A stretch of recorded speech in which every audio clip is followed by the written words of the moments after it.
Welcome everybody. We've got our new debate, our big debate that we've all been looking forward to between degrowth and green growth. And we've got two great speakers. We've got Giorgos Kallis, who has done some central work on the degrowth agenda. He's got this book, Growth: A Vocabulary for a New Era. And then we've got Michael Jacobs presenting the green growth case. Michael has spent a long time in government, was instrumental in setting up the Stern Review, is now heading the IPPR's Commission on Economic Justice. So, Giorgos, you're going to go first, yeah? Yeah. So thank you. Thank you for inviting me, and thank you for giving me this opportunity to have this interesting, I hope, debate. Let me jump straight in and try to give a definition of degrowth, and starting by clarifying some misinterpretations, because the term, given that it sounds like the negation or the negative of growth, might give the impression that what we are arguing for is negative growth or negative GDP. A core claim that we are trying to make in the degrowth community is that degrowth is not a proposal for just reducing the GDP or reducing the GDP. That's not the core of the proposal. There are three core elements that they are captured in this literature, in this debate around degrowth, and that we summarize in this book that we published 2 years ago. First of all, degrowth is first and foremost, I would say, a ruthless critique of the dogma of economic growth, of the ideology that is coming together with economic growth. The ideas that justify economic growth, but also the ideas that try to convince us that the consequences of economic growth are always good, they are not negative. We can both have an equal society and an environmentally sustainable society while continuously having economic growth. So first and foremost, D is a negation of this ideology, is a confrontation of this ideology.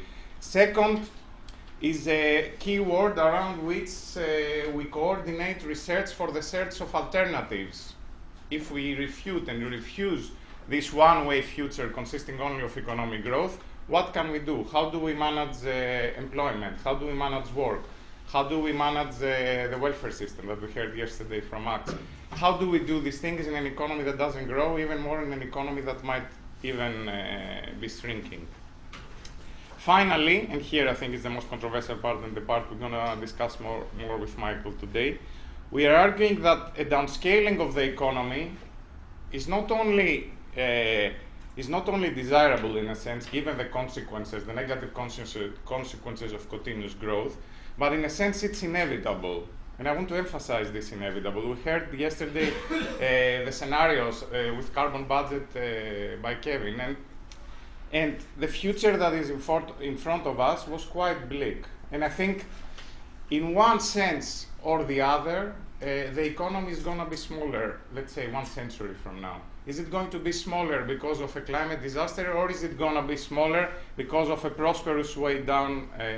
This is the title of a book by Howard Odum, written back in the 70s. That's the core argument of degrowth. It's not, let's just reduce the GDP, is that the reduction of the GDP is inevitable in a sense if we want to green the economy, and it's inevitable, but in a very worst way, let's say, if we don't green the economy, because it's going to be through a type of collapse, a type of very negative trajectory. So the hypothesis here is that we can downscale the economy, we can achieve a prosperous way down by changing certain things. Certain things sounds easy, of course it's much more difficult than that. We're talking about serious social transformations, okay, that can make this downscaling path socially sustainable. Let me say a few words where I'm coming from, because where I'm coming from, as you can imagine, is very different from where Diane Coyle was coming from. And I think this makes a big difference, because sometimes we talk from different paradigms, and then it's very difficult to establish a dialogue. So from the paradigm where Diane Coyle is coming from, and I think we didn't press her enough to hear her views about growth and whether it can be green. She said she agrees with Kevin. I was surprised to hear that. I wanted to ask her why she agrees, because I think hard-pressed to agree that we would need to have some degrowth to reduce the carbon budget, she would say that she wouldn't agree. And why would she say that she wouldn't agree? Now I'm putting words in her mouth. It might not be kind, but I think, like most economists, she would argue that You don't have to have growth just by growing the carbon-intensive part of the economy. So she would argue, and she's famous for her work on the weightless economy, that you can have growth of the so-called weightless part of the economy, digital economy, information services, communication, etc., and that this part, the growth of this part, can compensate for a negative growth of the carbon-intensive part of the economy. Within the neoclassical paradigm, within the standard economic paradigm, this can make sense, of course, because GDP is an indicator that puts everything together. As we heard yesterday, everything is substitutable and compensatable by everything else. And of course, in theory, yes, we can have an economy that grows and produces more and more massages or more and more, I don't know, language services, and then this compensates for an economy that produces less industry. But we realize there that something must be going wrong with this idea that that's how the economy works. We know that the economy doesn't work like that. The economy is a complex integrated system with inputs and outputs. It's not that just some services can start growing and growing the GDP while something else, that the industry that fuels the whole thing or the agriculture can degrow. Okay? The second part is that in growth theory, in standard growth theory, there is no place for resources. So some of you that might not have studied economics might be surprised to hear that, but in standard and conventional economics, the main factors of production are labor and capital, and new growth theories are talking about ideas, innovation, social capital, human capital. That's far as they go.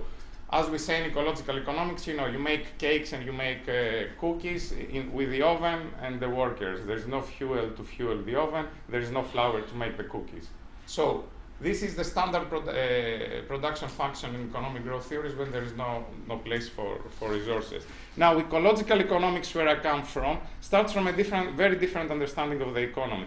And it's an understanding that it's by definition biophysical. You might argue whether this is correct or not, but I'm arguing that this is the hypothesis of ecological economics, that the economic process is a process of extracting, processing, and transforming energy and resources into energy and resources embodied in products and services. So the economic process is a process of transformation of matter. That's a key contribution of Nicolas Georgescu-Roegen. It's a contribution also that Robert Ayres is continuously developing, and many ecological economists have worked on this basis. Services, the weightless economy that Diane would talk about, embody energy and materials. So this computer here obviously embodies energy and materials. Me as a professor, I embody all the energy and materials that they were used to make me a professor, to be trained, to go to the university, to fly around, to go to a high school that was using electricity in order to teach me, etc. All these processes embody energy. So to talk about services as something that is weightless, from an ecological economic point of view, I insist, doesn't make much sense. What is growth in an ecological economic sense? Growth is first and foremost, the economy is moved by work, by the work we do as humans, and the work increasingly we don't do as humans, and we have fossil fuels doing for us. Someone used the metaphor of energy slaves yesterday, I think it was Rupert. It gives a little bit the impression of what this means. It means that, you know, when we talk about horsepower of an engine, and this is fuel doing the work of horse, or doing the work that humans were doing before. Of course, it can do much more than humans could ever do, but this is the force that moves our economy. And what is the process of growth, in a sense, is that we get surpluses out of this work. There is much more that we produce, much more work done than the products we get back as workers. This surplus is taken by capitalists and they invested into further growth and further work being done and further fossil fuels extracted. This is what growth is all about. Now, ecological economists argue that growth fundamentally depends on the constant supply of energy. And on a net supply of energy, what I mean is like energy doing the work for the economy to move. So for an ecological economic point of view, it's not surprising that GDP and carbon emissions go hand in hand, because the industrial economy, the capitalist economy that emerged, let's say, and took off in the 19th century, was an economy based on fossil fuels. It was fossil fuels that made possible this incredible and unique in human history takeoff. It was not just fossil fuels, were also the institutions of capitalism that made possible this quite unique and break in human history process of taking surplus and putting it back to growth, taking the surplus that we were taking from these energy sources and fueling more growth. So that's basically the process. But I think we have to understand the process to understand where we are. If we think of a different process, like the one we might think from a neoclassical paradigm, then it's very difficult to make the kind of arguments we are going. Who is right, of course? The question is open. I'm not saying that I'm definitely right or we are definitely right. Neoclassical economists are wrong. But I think it's important to get the data right. And I think Diane Coyle, for example, yesterday kind of cheated with the data. She confessed it, but I don't think this lets her off the hook. This is the relationship up is in relative terms between GDP and the material flows of the economy. Diane just showed you the red line, which is domestic material consumption. And the blue line is GDP. This is for the OECD economies, okay? She said it seems that there is some decoupling, the economy is dematerializing. Then she said, but I don't account for trade. Okay, once you account for trade, you see that the economy is not dematerializing. GDP and material flows are going hand in hand. She says the data is uncertain. Of course the data is uncertain. The data for GDP is uncertain too, so then let's not speak about data. But if we speak about data, let's look at the data that the best people who are working on this data are producing. And the picture they are showing is this one. Take it differently. This is the material footprint of nations printed versus the GDP. Again, you see a very straight line. The bigger an economy is, the more materials it uses. Okay, I might be wrong and this might change in the future. We keep hearing it will change in the future, we will dematerialize, we will decouple. Fair enough, everything might change in the future, but on this way, why are we doing science about the past? Especially if you're an economist and you do econometrics. In econometrics, when I was taught econometrics, it was all about establishing causal relations that they were working in the past. To say, you know, we found the strongest possible causal relation of the past, but it will change in the future, or we can change it if we want, seems to me not very reasonable as an idea of going forward. So let's talk about green growth. Same picture, I saw the picture for material flows, but exactly the same picture works for carbon emissions, and we know it very well. This is a relationship between global GDP and global carbon emissions, almost one-to-one. There is some reduction in carbon intensity, but at the scale of 1% per year, like a very small reduction in carbon intensity, okay? Some people are celebrating that 2015 was the first year that we had GDP growth without increase in carbon emissions and without being in a crisis or a recession. That might be the case. It might be that carbon intensity is improving, but it's improving very, very slowly, okay? If it is improving at all. Same picture if we plot again the GDP of countries with the carbon emissions of a country. 0.6 to 0.7 elasticity. This means 1% increase in GDP, 0.7% or 0.6% increase in carbon emissions. There are other factors too that affect carbon emissions. There are, but like the factor with that's statistically most significant, the one that consistently in all econometric analysis, no matter how much you try to play with the data that we often play when we do econometrics, the only one that comes out always statistically significant is the scale of the economy in carbon emissions. Renewable energies, we have a lot of hopes about them, but if you do statistics on the past, you don't find a very strong relation between renewable energies and carbon emissions. Why? Maybe because they haven't been deployed fast enough. Why? Maybe because renewable energies use fossil fuels in order to be deployed in a current fossil fuel economy. So still, they are not decarbonizing the economy. The only factor that we know that reduces carbon emissions as scientists is GDP. So the idea that I talked a little bit yesterday with Mark Sagoff when he talked about becoming more and more productive, and he made the example that Robert Solow, when he heard about the Limits to Growth report, he said, oh, our economy is becoming, our labor is becoming more and more productive because of technologies, so our resource use can also become more and more productive because we develop new technologies. And I asked him, I repeat this for those of you who weren't here, I asked him, yes, but economists, when they say that the economy is becoming more and more labor productive, they're not saying that labor is being reduced, because this would be like accepting that new technology creates unemployment. They are saying that over time employment increases. Why is employment increasing? Because we have growth.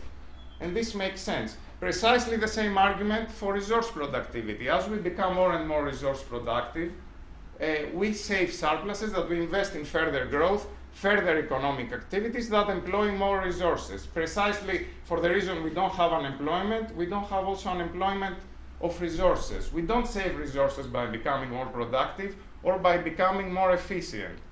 We are using more and more resources in the process of growth. That's not a paradox. It is called the Jevons paradox. We call it the Jevons paradox because Jevons first noted that by becoming more efficient in the way we were producing energy with the steam power, we were saving energy resources, but instead of that, we were using more and more coal. He said, why? Because we become more efficient in the use of coal, the price of coal gets cheaper, so we end up using more coal. This was a paradox. No, I don't think it's a paradox. That's precisely what capitalism does, and it does it well. It makes new technologies that makes labor and resources more and more productive, and precisely for that it creates growth. What does growth do? It uses more labor and more resources. That's the process that eco-modernists, or how I call them, post-environmentalists, try to tell us that will save us in the future, and somehow we will start using less resources. It doesn't make any sense to me. I don't know if it makes to you, but it's really hard to understand where the argument goes. The other argument is that we can substitute. The other argument, key argument that has come out of economics is that, yes, some resources get scarcer, some resources are more polluting, but we can substitute the dirty ones with clean ones. This is the picture of global energy consumption over the years, okay? Constant growth of energy use. And what you see is that we are not substituting any energy source. What we are doing is we are finding new energy sources, and we are adding them on top of the already existing ones. So this is biofuels, this is biomass, which means wood used for fuel. It hasn't been reduced, it hasn't declined even after the discovery of coal, after the discovery of oil, after the discovery of natural gas. What we have is a system that keeps expanding and keeps adding new energy resources. And this system, the way it works, continuing to work like that, what it will do is add also renewable energies on top of that and keep growing. There's no reason to expect that renewable energies will substitute oil unless we actively work to take oil out of the economy. And that's a very different process than the natural process of the system. It's not the natural process that eco-modernists are celebrating. And they say, naturally, we always substitute. Of course, naturally, we always substitute, but we keep the substitute with us. Another, John, it will help me if you tell me the time, because I feel I'm going slower than I should have been going. Another core argument that we make in ecological economics is that we don't have to look just in energy supply, but we have to look at the energy return of energy investment. What does this mean? It means that in order to produce energy, you use energy. So in order to drill oil out of the earth, you use some energy, to bring the machines, bring the bulldozers, excavate and take the oil out, okay? Coal and oil are particularly unique sources because the energy return that they give on the energy we invest is extremely high, or was extremely high, for oil is declining. So a core argument here is that renewable sources, yes, because they're gonna reduce carbon emissions, etc. But the problem that we have to be aware, not necessarily a problem, but at least the challenge that we have to be aware is that renewable energy has a much smaller energy return on energy investment than fossil fuels that drove industrial revolution. What does this mean? It means that we're going to have much less net energy available for the economy, much less net useful work that is being done for free for us from energy. What does this mean? This means that we're going to, if we follow the ecological economic model, that we're going to have, again, an economy, if it was going to be an economy that was based on renewables, we're going to have an economy that it's going to be much more labor intensive again. So up to now, what we have done is we've had plenty of high energy return fossil fuels, and this has substituted human labor. If we're going to an economy with low energy return energy sources, we're going to have to do, again, more of this work. Is this good or is it bad? It might be good in the sense that it provides employment, but it's going to be employment that can buy much less in terms of energy than it was buying now. This is a type of ideas and hypothesis that we are grappling with in degrowth literature. How would an economy look like where we would have less energy to go around and we would have to do much more of the work? Could it be a pleasant economy, or is it going to be, again, a feudal peasant economy? And let me with a final blow to the idea of growth, because as I said, this is first and foremost a ruthless critique of the idea of economic growth. So we have to remember that compound growth sounds very innocent. Now you say 2% per year, yes, healthy growth, moderate, reasonable. It's called also low growth. So this low growth of 2% per year means that the economy has to double every 35 years. It's a simple division 70 by 2. I learned it so that I can do it quickly. So 70 by 2, 35. So an economy 35 years, 2 times bigger. In 70 years, 4 times bigger. 105 years, 8 times bigger, 16 times bigger, 32 times bigger, infinite times bigger. That's the idea of compound growth, that you have something that is growing up to infinity. That's logically impossible, no matter what this something is. Even if it's weightless and has just a little bit material, give it enough time and it will go to infinity. That was the basic critique of the Club of Rome report. That was the basic critique of Paul Ehrlich to population growth, etc. It's an illogical hypothesis. So if it's illogical, we have to think how let's say, the landing is going to take place, because this thing is impossible. Of course, we might want to dig our head in the ground and say, yes, but for 50 years more it's possible, and it probably is. But the question, how the landing will take place, is always there, and one generation has to be brave enough to address these questions of how the landing is going to take place. Here's just some back-of-the-envelope calculations. So many times we talk about carbon emissions and growth, but about in the future, no? We're saying with these carbon intensity reductions, then we won't have to have the growth, no? If we reduce intensity like 10 or 14% per year, then we can have 0% growth or 1% growth. But let's turn the table around and say what would have happened in the past if we had more growth or less growth, because in the past we know more or less what carbon intensities we've had. Of course, carbon intensity could have changed if we had more growth and we had invented technologies faster, or it could have been slower, depending, okay? But I think it's a fair assumption to say that from 1990 to now, not that big of a change would have happened in carbon emissions just because of different growth rate, okay? Or different, much big difference in renewable technologies. So these are the calculations. If the growth rate was 1% higher, what would have happened? So we would have used 1% lower global growth per year since 1960. We would have used 300 gigatons of carbon emissions less. We would have emitted 300 gigatons of carbon emissions less with historically observed carbon intensity rates, okay?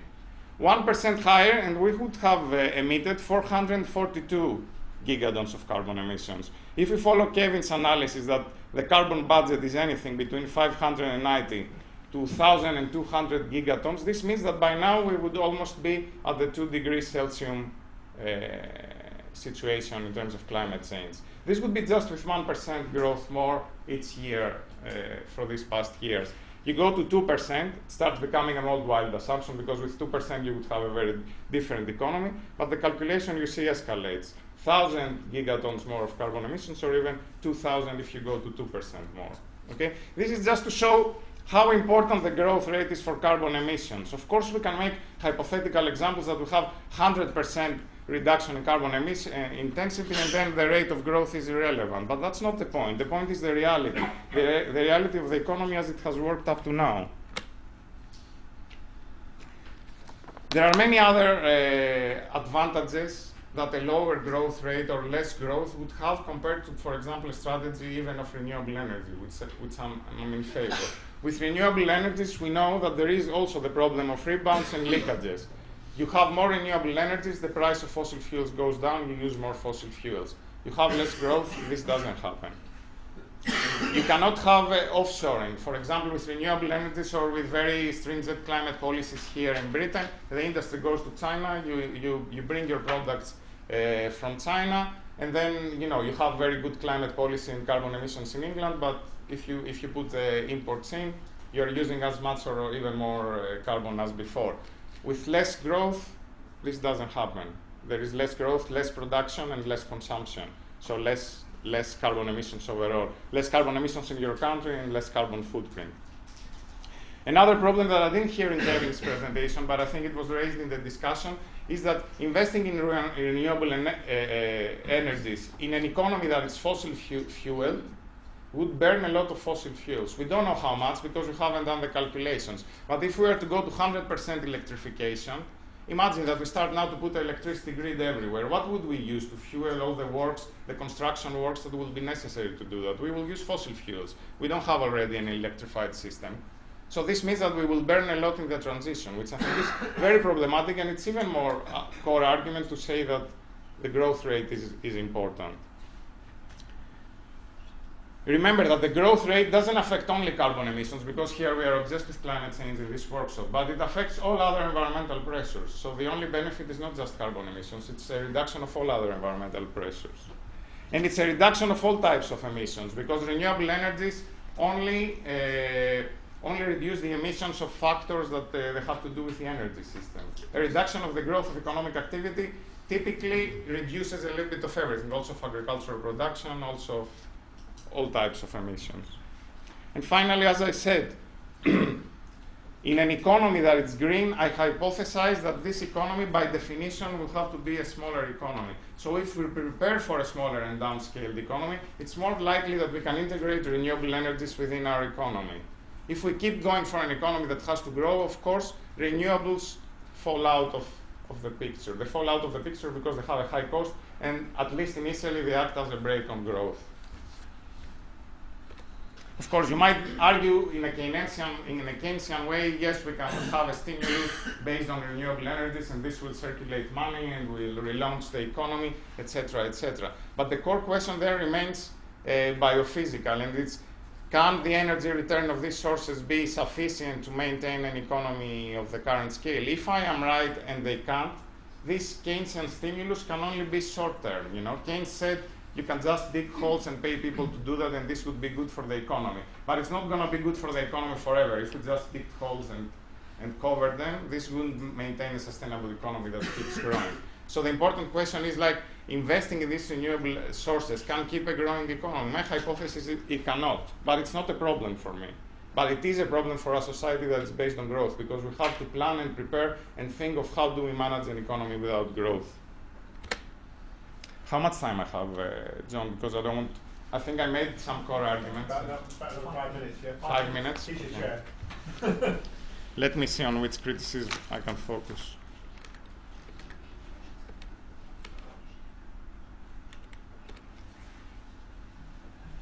So one argument against slowing down of the economy is that it will backfire. So for example, there is the argument that we might have a regression to dirty fuels, we'll have less investments on renewable energies when we most need them, and that a stagnant economy means also stagnant technological development, again, when we most need it, right? First of all, let me note that in an economy that slows down, it's not only investments on renewable energies that are going to slow down, but also dirty investments, investment in fossil fuel industry, investments on the construction sector that builds skyscrapers, etc., etc. So all these things are declining. Which ones will decline faster? This is a matter of policy, I believe. Whether it will decline more, the investment on the clean technologies or the investment on dirty technologies. Again, taking the historical record as our basis, negative growth decreases emissions one way or the other. Decreases them by 60 or 70% for a 100% decline in the economy. So no matter what happens, it does decline them, and I think that's the core message. Let me note also, and I made this comment yesterday too, that technology has progressed a lot since the 1960s. The economy has grown several times. I will need some water because I'm going to lose my voice soon. Can I have some? Thanks. There's some cups up there as well. Yeah.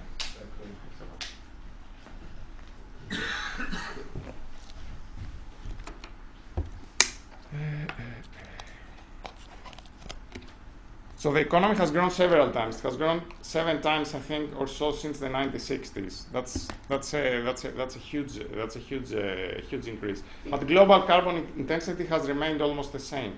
So there is no direct link necessarily between the growth of the economy, the rate of technological change, and the actual change in what most matters for us, which is the deployment of renewable energy.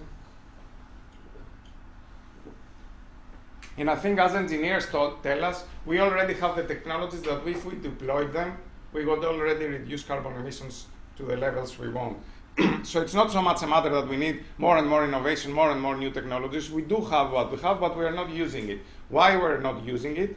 Because it's not profitable enough for those who control the economy, and because it might not create the growth that those who control the economy want. So precisely the challenge is how to change this system and deploy these technologies, even if they are unprofitable for some, or to change how the whole technological system works and how it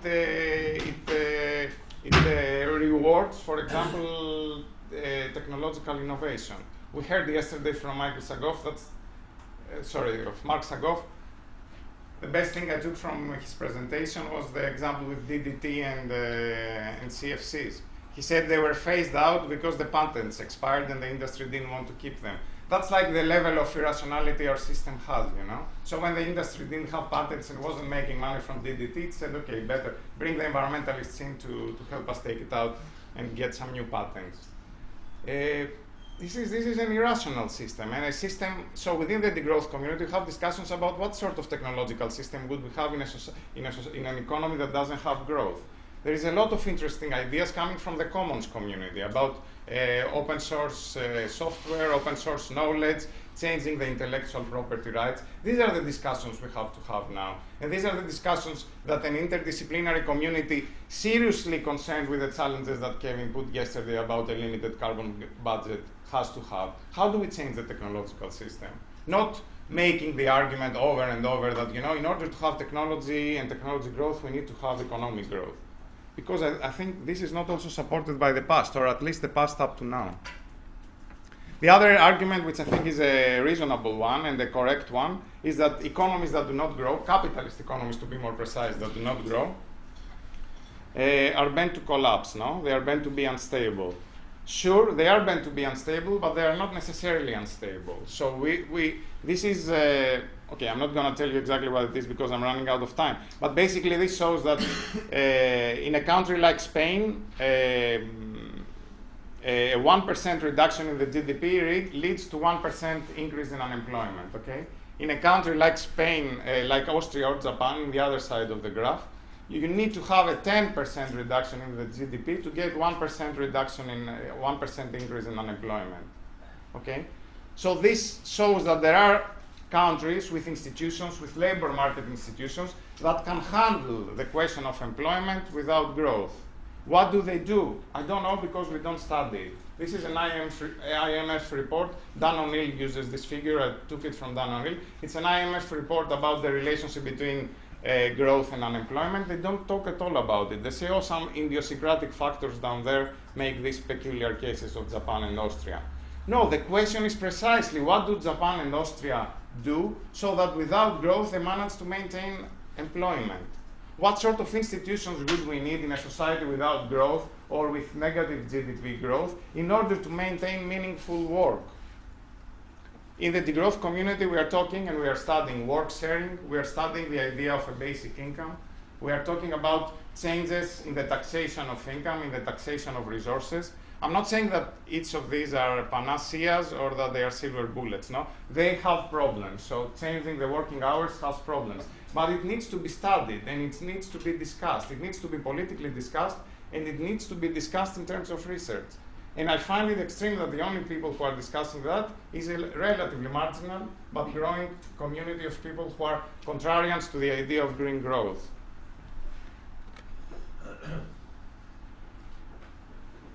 So finally, I mean, and I'll leave it here, is that you might argue that this is politically impossible, and I think you would be right. I mean, the way we are heading, it's politically impossible to imagine a kind of transformative, downscaling, transformative political project first is very difficult to imagine, and second, it's 2 times more difficult to imagine a transformative political project that would be coming with the idea of smoothly downscaling the economy or facilitating a prosperous way down. So politically, to see where would this come from, it's really, really difficult. So I would accept that, and I would concede that. But I wouldn't concede that we have to stop talking about it because then we make this pessimism a self-fulfilled prophecy. So I think we have, first of all, to stand with a diagnosis. Is the scientific diagnosis of what I'm making here correct or not? If we accept that it's correct, and I don't think we should adjust the diagnosis to the politically possible, to say, you know, I'm going to say that green growth is necessary, as we heard yesterday from Mark Sagoff. We heard that there is an iron law of, how did he call it? Apparently, Pilke Jr. launched this term that I don't think it will give him the Nobel Prize in economics. The iron law of policy, that whenever a growth policy confronts an emissions reduction policy, it's the growth policy that always wins. And that's the iron law of politics. Okay. politics doesn't have iron laws, and this we know it. This we know it very well. You know, before the French Revolution, you wouldn't imagine the French Revolution. If you made an iron law of politics before the French Revolution, it would be very different from if you made it after. So in politics, at least, there are no iron laws. In the universe, there are iron laws. In the biophysical economy and how it works, there might be iron laws. But in politics, there aren't. Nothing is a priori politically impossible, but I do realize that it is as difficult as it gets, speaking of such a downscaling of the economy. But I would insist, if we agree on the diagnosis, then we can discuss what could be the political strategies for some of these ideas to start influencing things, start influencing social movements, start influencing political circles, start influencing political debates. But we have to agree first on the diagnosis, because if someone tells me I don't agree with the diagnosis and I think we need economic growth, or that economic growth is compatible with greening, then we're not going anywhere, because we don't agree even on the starting point. If we agree on the starting point, then we might discuss on how far we can go with that or what we can do with it. So, to close on a pessimistic note, because I think the days merit a pessimistic note at the end, and I think Kevin's presentation yesterday was quite pessimistic. He tried to make it optimistic, but he didn't convince me on the optimistic side. I think he should have finished pessimistic. It seems we are heading for 2 degrees Celsius and more than likely 4 degrees Celsius. And it seems really difficult to have the type of Kevin argued, fast deployment of technologies, very unlikely within the time framing that we care. And then he argued for fast deployment of social technologies, like social changes, changing on the way we use energy, changing on how much energy we use. Again, if we were to be honest, there is no prospect for fast change on that front either. So I think we are heading for 2 degrees Celsius, and most scientists who were interviewed last week, 10 out of 10 said we are already there. So now we're talking about 4 degrees Celsius. So this puts the question of what kind of world we are creating. The economy will adjust to this world. So the economy will collapse, and then again we're going to have carbon emissions and GDP, if we are still around to measure it, going hand in hand. But the question is, what scenarios of transformation do we imagine within the world that we are already creating or have created? Okay, I'll leave it there, and I will say that, John, you gave a title to my presentation that I didn't choose, but by the way, I'm just going to publish a book with that title, which is not a book, it's not an academic book, it's a collection of essays that I have written the last 2 or 3 years, so it's a little bit less rigorous than what I presented here. It's more opinions and pieces that I wrote in newspapers and blogs over the years. It's going to be out in 2 weeks, and it's going to be free, so I will circulate it around, but keep an eye on it when it comes out. Thank you.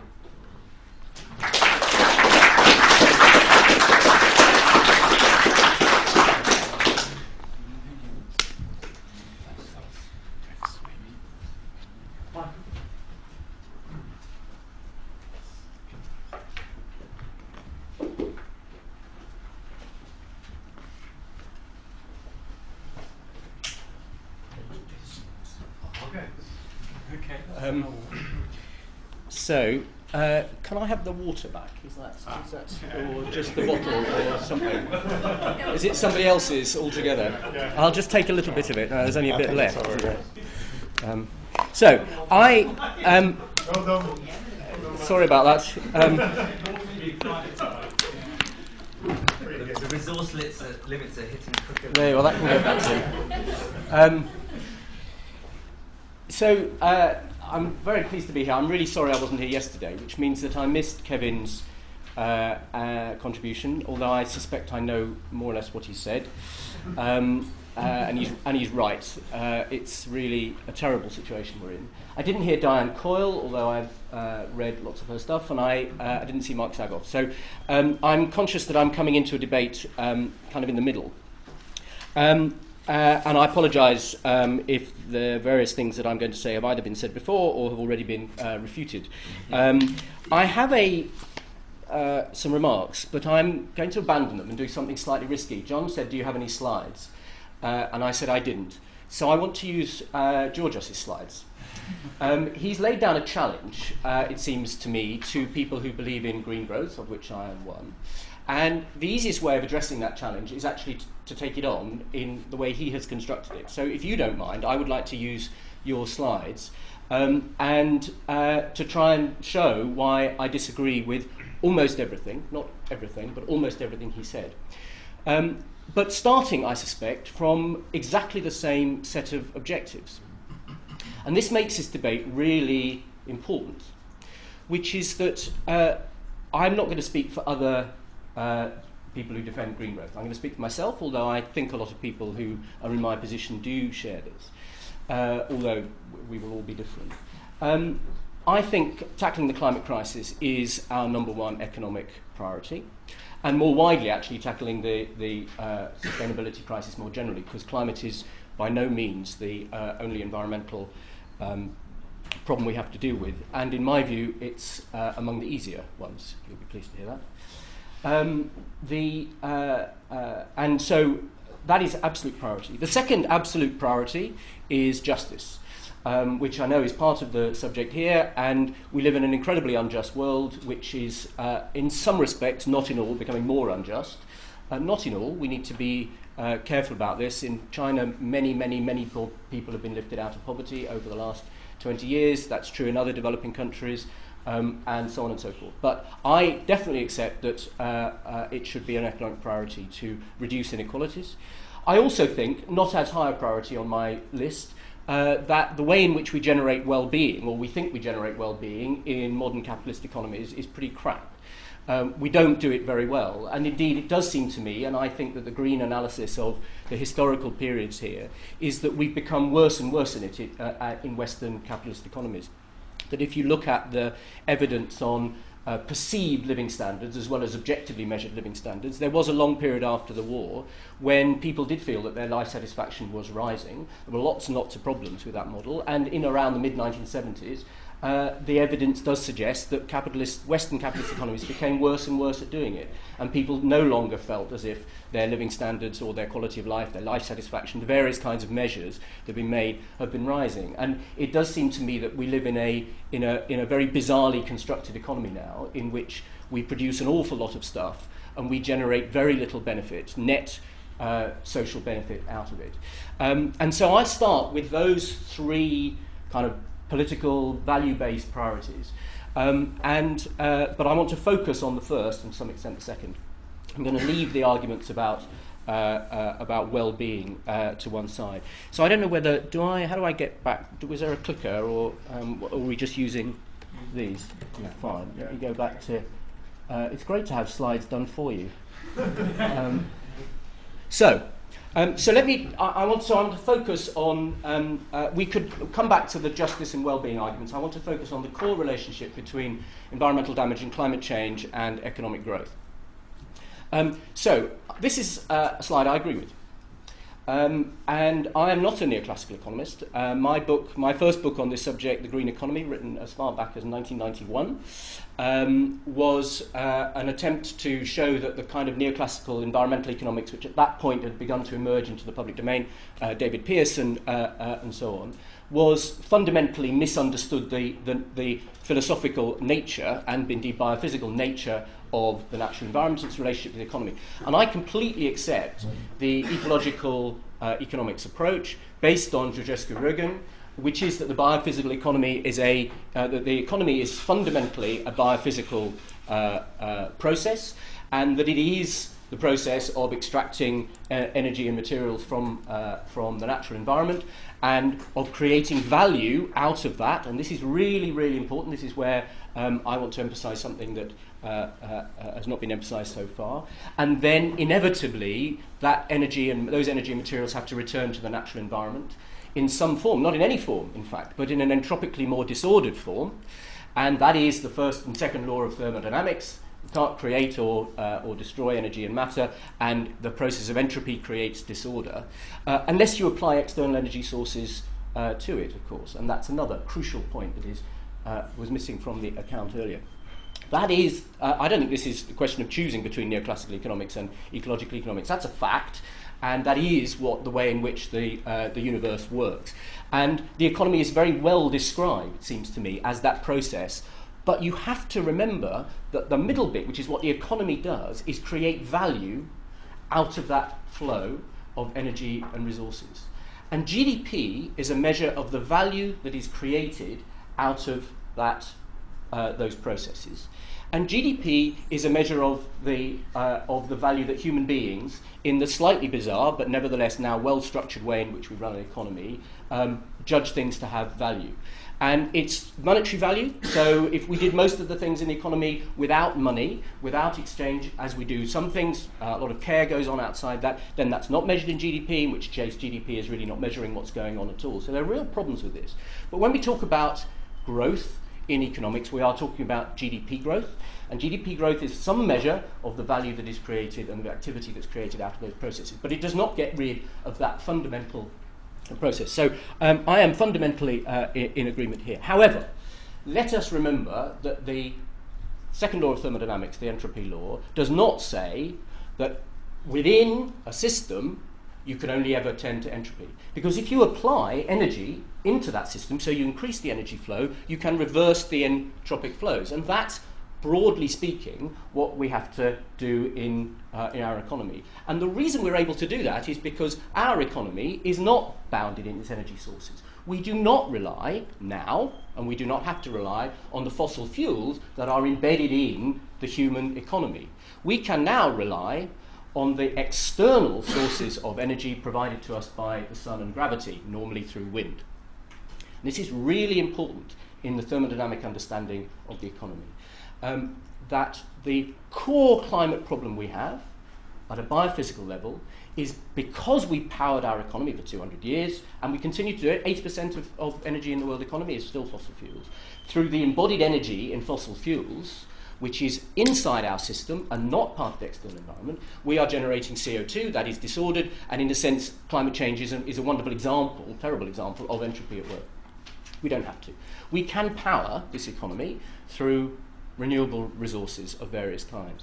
And that is key to the whole green growth argument. If we couldn't do that, if we had no ways of mobilising vast amounts of energy that come into the human world from outside, then we would have the problem that Giorgos describes. And the interesting thing about other environmental problems we face is whether we can find ways of generating value that do not rely on resources which cannot be sustained in the environment. And I think land is actually our much more difficult problem. And species extinction because of population growth seems to me to be a much more serious problem for people like me, green growth, than climate change. But it is really important to recognise that solar and gravitational energy, of which there is unlimited amounts, are ways of powering the economy and value creation without generating those carbon effects. Now, we will go on to our ability to do this quickly enough in the time scale and so on, but that is the biophysical basis of the argument. So what I want to say just through these, the historical record is absolutely unequivocal. There is no question that capitalism, as we have experienced it, has been based on the use of fossil fuels, which creates our climate problem, but also the extraction of many other environmental resources and their deposit back into the environment in extremely careless, let's say no more than that, ways, in which we've not basically harvested the resources in any kind of sustainable way, and we've deposited them back in ways that create pollution, degradation of ordinary climate. The historical record is absolutely unequivocal. And Giorgos argued here, with this slide, that green growthers were somehow saying that the future world could be in somehow different. Well, yeah, we are.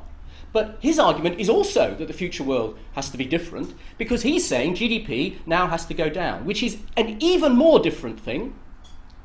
His future is even more different than my future, which is that you get some flattening out and then decline of the material throughput. So we are both arguing about a different world.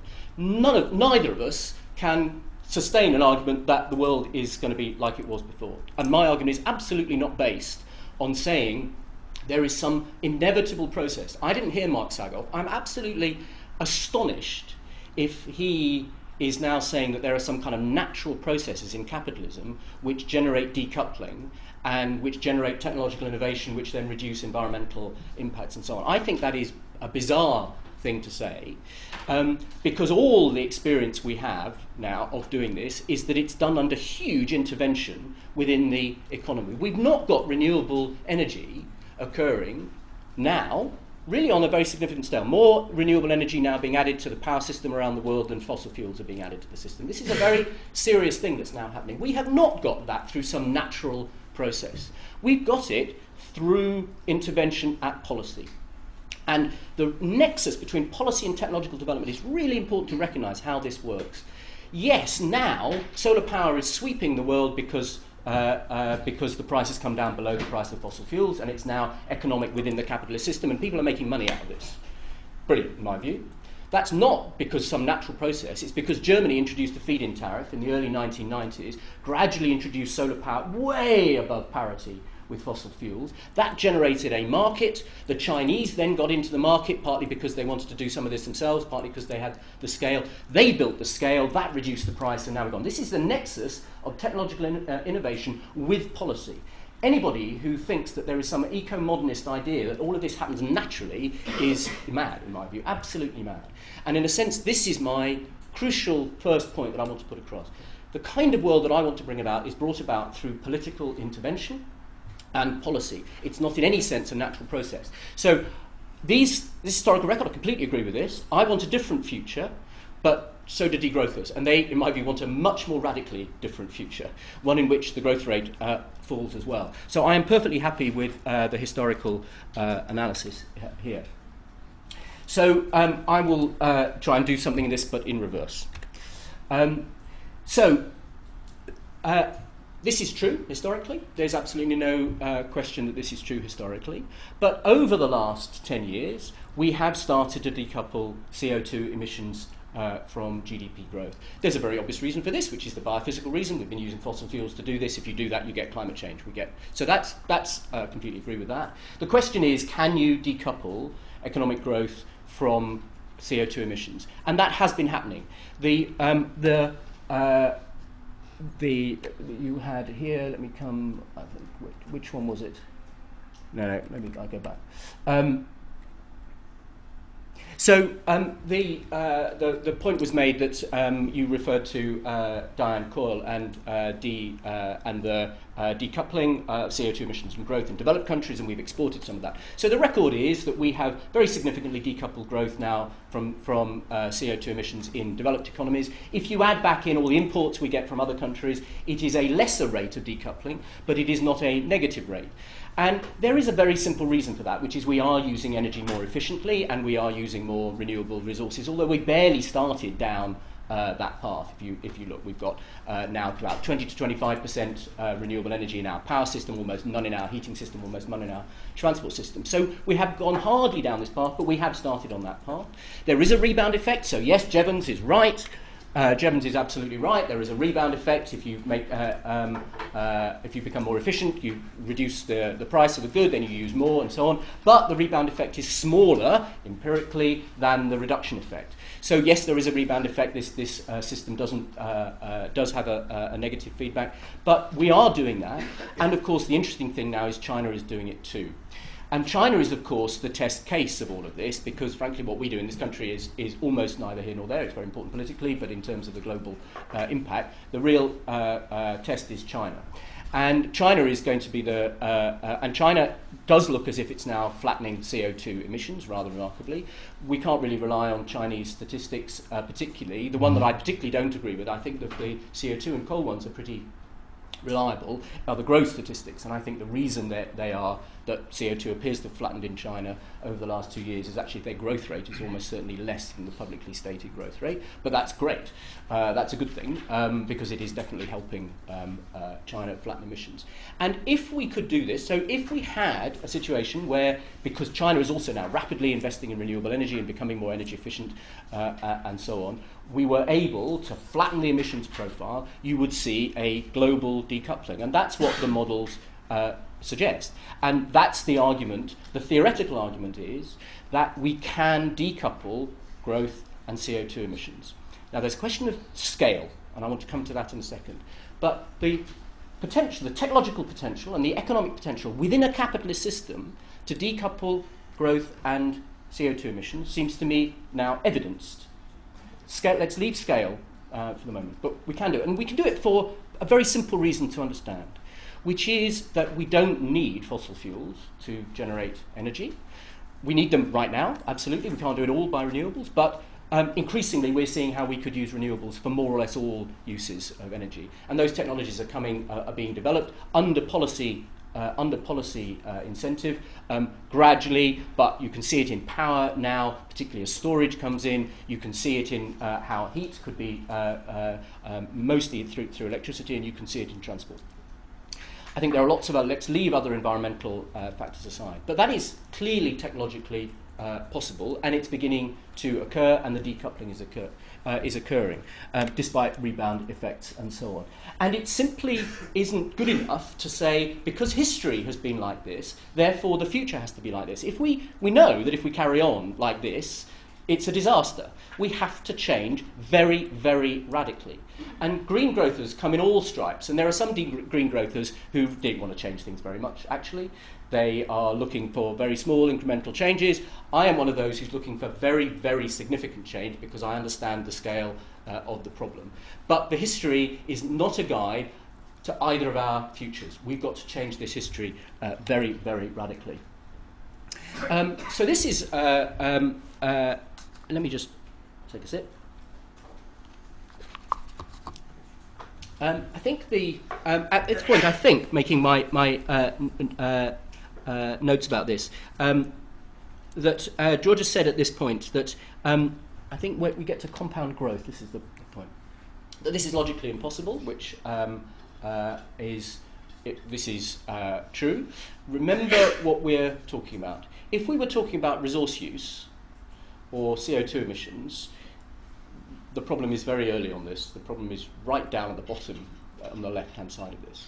If you're talking about GDP, which is what I'm talking about when we're talking about growth, then the problem is a completely different one. Because GDP is a measure of the monetary value of what's circulating in the economy and how we value it, and is not intrinsically related to the resource and material flows. And the second crucial point that I want to make is I am really not very interested in GDP. I think it's a poor measure of the things we want in the economy. It's a very poor measure of well-being, of justice, and all of those things. And for me, the first prior economic objective is to constrain the economy within the environmental limits set socio-politically, but based on a biophysical understanding of the economy. And this seems to me to be the crucial policy finding of an ecological economics position, is that if we don't want to exceed the environmental limits that the biosphere provides for us, we have to constrain the economy within them. And that's the prior first goal. My question is, on the point that I make as a green growther, is firstly, to do that, you do not want to talk about GDP. If you focus your attention, as the degrowthers do, on GDP, you are missing the point of the natural environment and its impacts, because these things are not correlated in an easy way. And what I don't understand about the degrowth position is why people who care passionately about the environment and about well-being are focused so much on something that is at best a weakly correlated, theoretically weakly correlated proxy for it. For me, if we want to focus on climate change, we need to focus on emissions and how we reduce them, and how you constrain the economy to not generate more emissions than you want. And I don't care what happens to GDP in that process, in the sense that that is my priority. So GDP seems to me to be an odd thing to fixate on when you should be focused on the physical world and your constraints, the constraints you need on the physical world. And I want to make this argument stronger in a second by focusing on the politics. But just in terms of policy, focus, theory, and so on, it seems to me GDP is neither here nor there. I am quite happy to accept that within a constrained economy, the GDP growth rate might be slower or lower than it would be in a fossil fuel-based economy. Absolutely happy to accept that we are probably heading, in my kind of world, for a lower growth rate than you would have in another one. To be perfectly honest, it's a lower growth rate for a short period of time, since a high growth rate is going to bring us catastrophe quickly. So over the long run, it's not a lower growth rate. And those comparisons of long run, of the costs of growth in which including IPCC did. IPCC said that what would be the cost of a green economy, of a carbon-constrained economy out to 2100, and produce some differential in the growth rate. That's absolutely absurd. Totally absurd. A, you can't model that far. We have no idea. B, in what possible world you could generate growth rates of those kinds without paying attention to climate change. I'm absolutely happy to say the growth rate might be lower. I'm even happy to say it might be negative. I think it's quite possible that in order to constrain our economy to within sustainable limits, we might have to experience negative growth rates. But I am not focused on doing that. And if we could do that and have positive growth rates, that would be a good thing. Because in general, growth gives people more income, and that gives and income has a whole variety of goods. So we've really got to ask, why is it that there is this fixation, not on material growth, which we should be fixated on? We should be trying to reduce material growth, absolutely, way much lower, particularly in energy. And why are we fixated on GDP growth? So this is an interesting. This was an interesting slide, I thought, and this takes us, in a sense, to the heart of my political argument. Let me first just make the rest of that argument about GDP growth. And this is very important ecologically, if you go back to the ecological economics. If you focus on trying to reduce the growth rate, trying to get a smaller economy, you don't necessarily solve your environmental problem. And so not only, and this seems to me to be really crucial to this argument, an economy contracting at 2% a year is not a sustainable economy. There is no guarantee that any particular rate of growth sustains your use of natural resources within the limits that the biosphere can provide. So a carbon-intensive economy that is declining at 2% a year will almost certainly produce more carbon emissions than we can naturally sustain. And certainly one that is extracting fish or trees or whatever, and declining, but nevertheless extracting them at a non-sustainable rate relative to the sustainable harvest rate, is not a sustainable economy. And that's because there is no relationship between growth, between GDP growth and the natural environment. Now, it's certainly easier in a theoretical sense to reduce your environmental impact if your GDP is lower. Absolutely no question. So the smaller the economy, the easier it is to do that, because your rate of environmental technological improvement and your rate of improvement is going to be less. So there's no question that theoretically the growth rate is important in this. I have to say population growth is much the most significant element here in global growth rates. Global growth rates have been driven by population growth much more than they have by the technological rate of growth. So, which is why, so I completely accept that if we had a smaller economy, but in itself a smaller economy does not meet your environmental limits. And this is why I say don't fixate on growth, because you need to be addressing the actual sources of your environmental degradation, which is CO2, land loss, and so on. And you can, we've seen this in the past. We've seen economies which are not growing and which still cause tremendous environmental damage. The Soviet economy after 1990 declined in size, but still produced tremendous amounts of CO2, well beyond its what you would now say was sustainable. So what I'm asking for is a focus on the actual things that we want to change. And this is where George has got to I think an interesting point about the degrowth argument.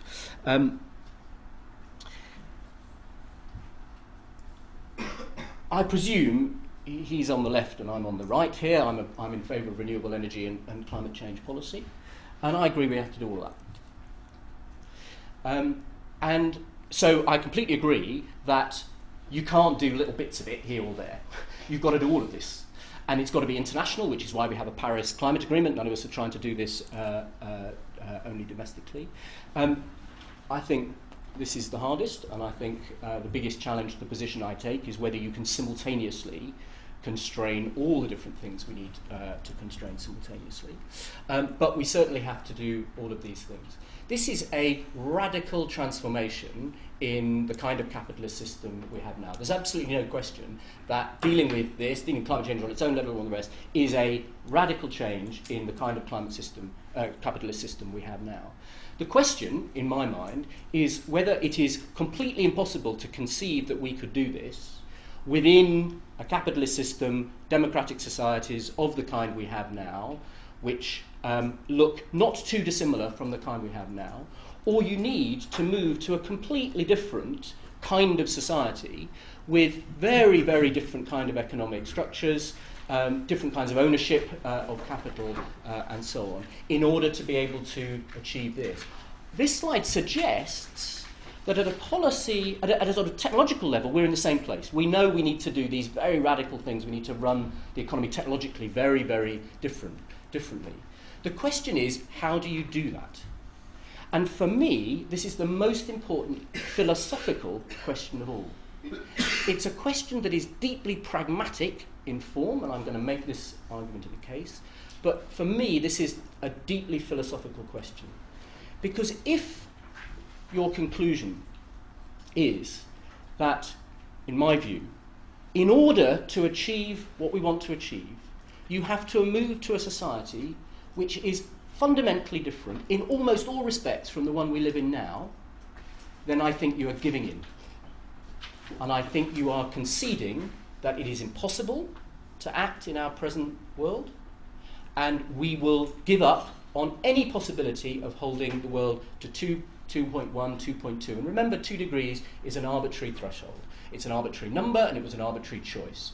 2.2 degrees is not safe. 2.1 is slightly worse. 2.2 is slightly worse than that. These are all probabilities anyway. We have to try and do whatever we can to constrain our economy to generate temperature limits, and that feels to me to be philosophically, morally, our overriding duty. And the core of my argument about degrowth and green growth comes to the feasibility of doing these things in the world we live in, because we have not got long. We have the next 10 to 15 years to make this radical change, to reduce emissions to anything close to what Kevin said yesterday are needed. Anything close, but the closer we can get, the better. And that has to be done now. It cannot wait for some change in the whole nature of our politics, our society, and so on. And this takes me to my final point. And it is a pragmatic political one, but I don't want to kind of limit it in that sense, because I think it's our, for me, it's our philosophical, it comes from the philosophical claim on our morality, which is, I think,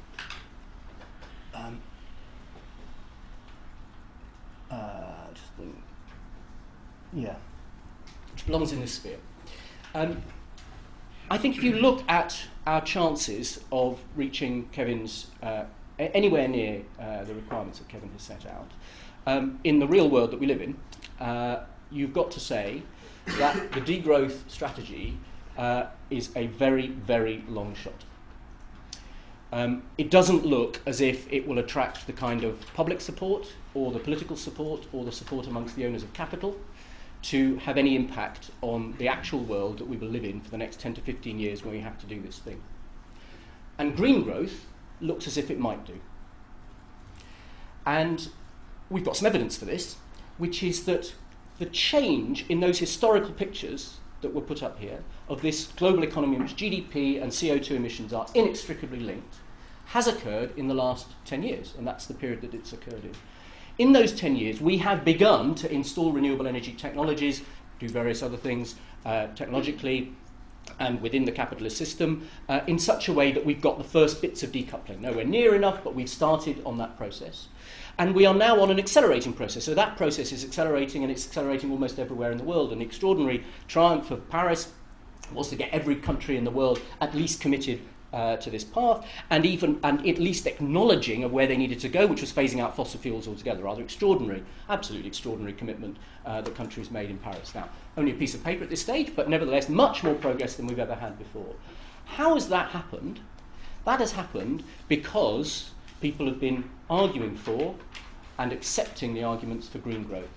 And it is, in my view, the political discourse around green growth which has led policymakers to feel confident enough that they could sell to their populace, to their populations, to their business communities, which are incredibly powerful, a different framework for energy policy and now gradually for other things. And that discourse has been instrumental in the slow, inadequate, but nevertheless now started shift of technology and energy policy, and now slightly more widely over the last 10 years, which has generated a little bit of improvement. And when I look around the world now, I see no governments, absolutely no governments, who are interested in degrowth and who think that that is the way to improve their CO2 profile. I see lots and lots of governments who are using the language of green growth and who are building coalitions of support amongst renewable energy against fossil fuel energy. For example, in the business community. How do you get policy change? Having been in government, I can tell you how you get policy change. You get policy change when there is just about enough consent in the outside world for what you want to do that you feel you can get away with it. And the way you do that is by building coalitions of support. And what you've seen over the last 10 years as this process occurred is that the business community, half of it, in fact more than half now, has come alongside all this stuff because more people are making profits in the capitalist system out of green stuff than are making profits out of fossil fuels. And why is it that America has now gone down the solar route? It's because there are now lots and lots of jobs in solar industries in the US, and they are a bigger lobby, they were a bigger lobby than the fossil fuel over the last 8 years, and now you've seen, of course, a setback. But this is a political process, and a political process in the world we live in now, and it's having an impact. And my argument, the overwhelming argument I want to make, is that degrowth is just not helpful. I think it's a very interesting subject to be discussed. I think all the questions that Giorgos raised about how you might do it, which are kind of acknowledgement that there are problems, that it's difficult to do this, that basic income has some problems, that reducing hours is difficult, I think those are absolutely true, which is one reason why they have very little traction in the wider world. I don't think nearly enough thought has been done about that, but I don't blame degrowthers for that. I think it's a really important area of discourse within the philosophical community, the academic community, and within people interested in it in society. I think it's great the Green Party and others are looking at this. But do not mistake this for a political strategy to change the world in the timescale we need to do it now. And that, in the end, is the critical point. I don't think you can conduct philosophy in a vacuum. I don't think you can conduct moral and political debate in a world of your own invention. I think you have to do it. I think we all have to do it in the world we're living in now. And I think the green growth argument gives us a chance of doing that, and I'm afraid I don't think the degrowth one does. Thank you.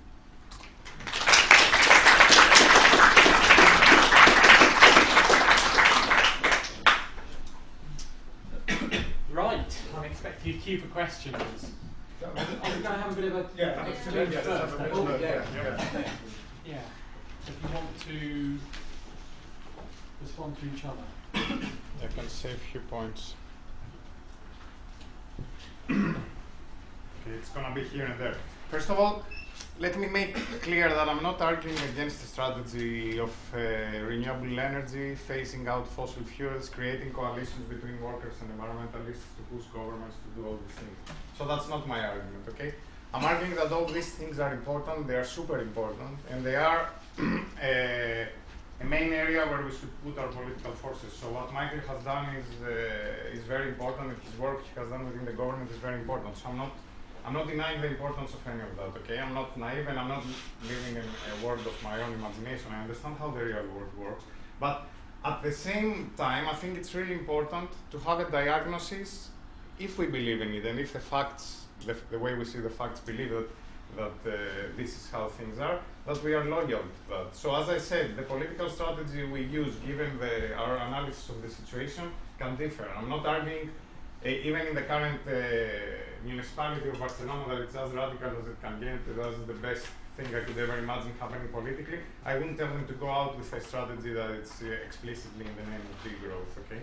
That's not my argument. But my argument is that at least there is this diagnosis in the background, and then you do things knowing that you share at least a common understanding. And you know, for example, that if you're in Barcelona, you don't want to expand the economy at all costs. You don't want to bring new hotels necessarily and more tourists. You don't want to have 2% more money for hotel owners every year in Barcelona because that's what they want. And then you develop different policies, different sorts of tourism, different sorts of arranging the city, etc. Within a diagnosis that what we want to create is a different, smaller economy, more convivial, that there is a different imaginary. So how do you do that politically? It's much more tricky. But what I'm arguing is not, to go all front and say like what we need is less growth. But we need to start from a diagnosis that recognizes, and here we disagree slightly, recognizes that economic growth and ecological sustainability are incompatible. I would argue that yes, we both imagine very different future. You imagine a future that would be technologically very different. I imagine a future that would be socially very different. And both of them are hard in this way. But I would say that in terms of the biophysical part, I'm a little bit closer in the sense. In what sense I would say? Okay, that if the second graph is true, and generally the wealthier an economy is, the more material it uses, the more energy it uses, the more fossil fuel it uses. This means that logically, the smaller an economy is, the less of this it would use. So that doesn't have to do with the historical record. It has to say that growth, GDP, and material use or carbon emissions, they go hand in hand. So if they are to decline, they're going to decline hand in hand. So in that sense, it's not a break with established causal relationship of the past. I am within an established causal relationship of the past for the future. So yes, the upper graph will look very different, but will look very different in a way that it's established causally in the past. So I'm not the one that will say that what the past is never changes. What I'm noting though is that it's a very pick and choose situation to say that in this established causal relationship, suddenly we say we can change everything, while in all other kind of established causal relationships in economics, we say that this is how things are and this is how we should go about them.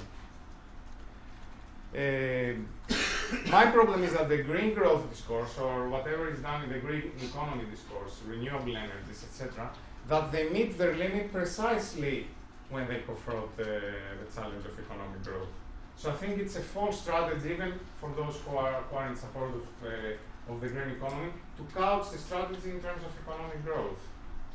But we do couch it in economic growth. So I'm fine with you when you say I don't care about economic growth. If that was your approach, for example, in the public policy sphere, I would be fine with it.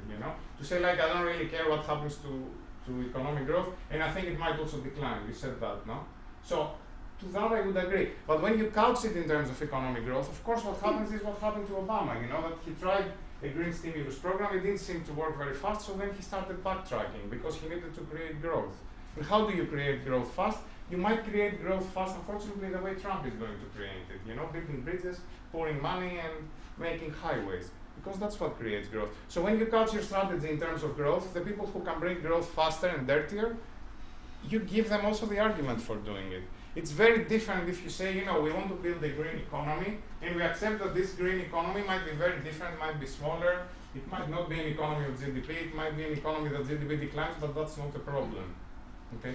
So my emphasis is not to say that we have to decline the GDP, but we say that we are aware of a transition to a green economy that will create a very different economy that also might be smaller. No, I'm not saying also it might be smaller. So my diagnosis is that necessarily and inevitably it will be smaller.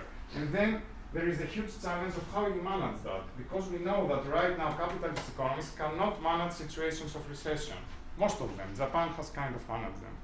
But most capitalist economies cannot manage them. So avoiding and evading this question, I think, defeats also our purpose of renewable energies, I would say. Because if we were to go the renewable energy, and if I'm right, we would have to confront a situation, perhaps also of recessions, or perhaps of an economy that's stagnating.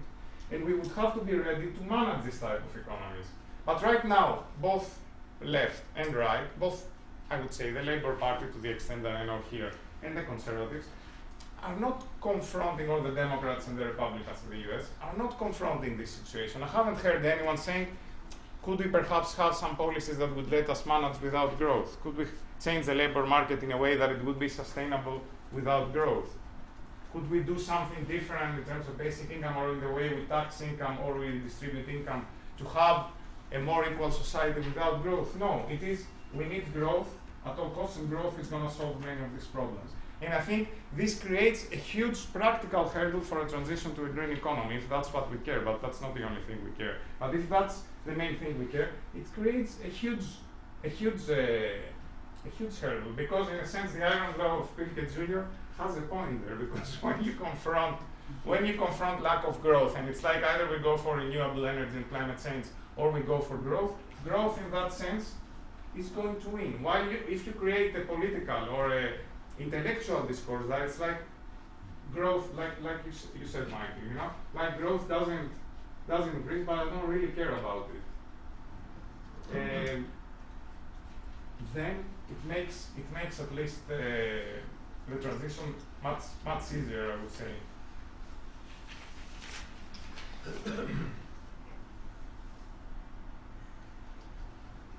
We are fixated on GDP growth because society is fixated on GDP growth.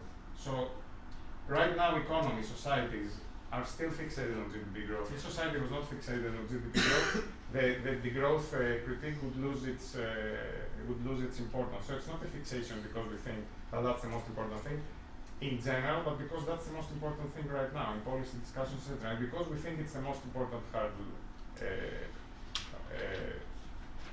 in transition. And I think it still needs a radical critique the idea of economic growth.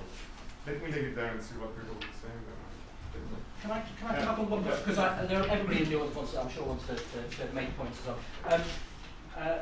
Just very briefly, a couple of points. Well, the main one I didn't make is about whether a strategy of... so I accept that theoretically, the less growth you had, the easier it would be to reach environmental limits. But I don't think that helps us in the slightest, and that's just a mathematical fact.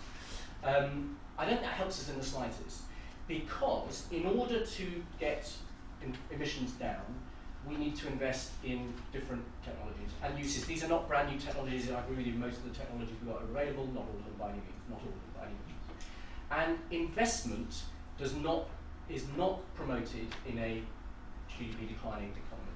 Investment needs demand, and the owners of capital, and it'd be lovely if we lived in a world in which we shared capital and we were all in social control, that would be fabulous. We're not. The owners of capital need rewards to invest, unfortunately, and that is less likely to be true in an economy that is declining in GDP growth terms. So I actually do argue that growth in that sense is necessary in order to get investment into the things that will bring emissions down. And this is, so you've got a choice here, in a sense, if you like.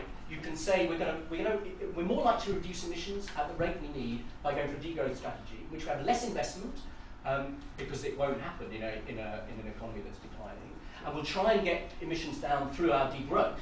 Or you can say, no, let's go for different uses of energy. Basically, we need to get rid of fossil fuels, massive investment, trillions, 90 trillion over the next 15 years, the Global Commission on Economy thought.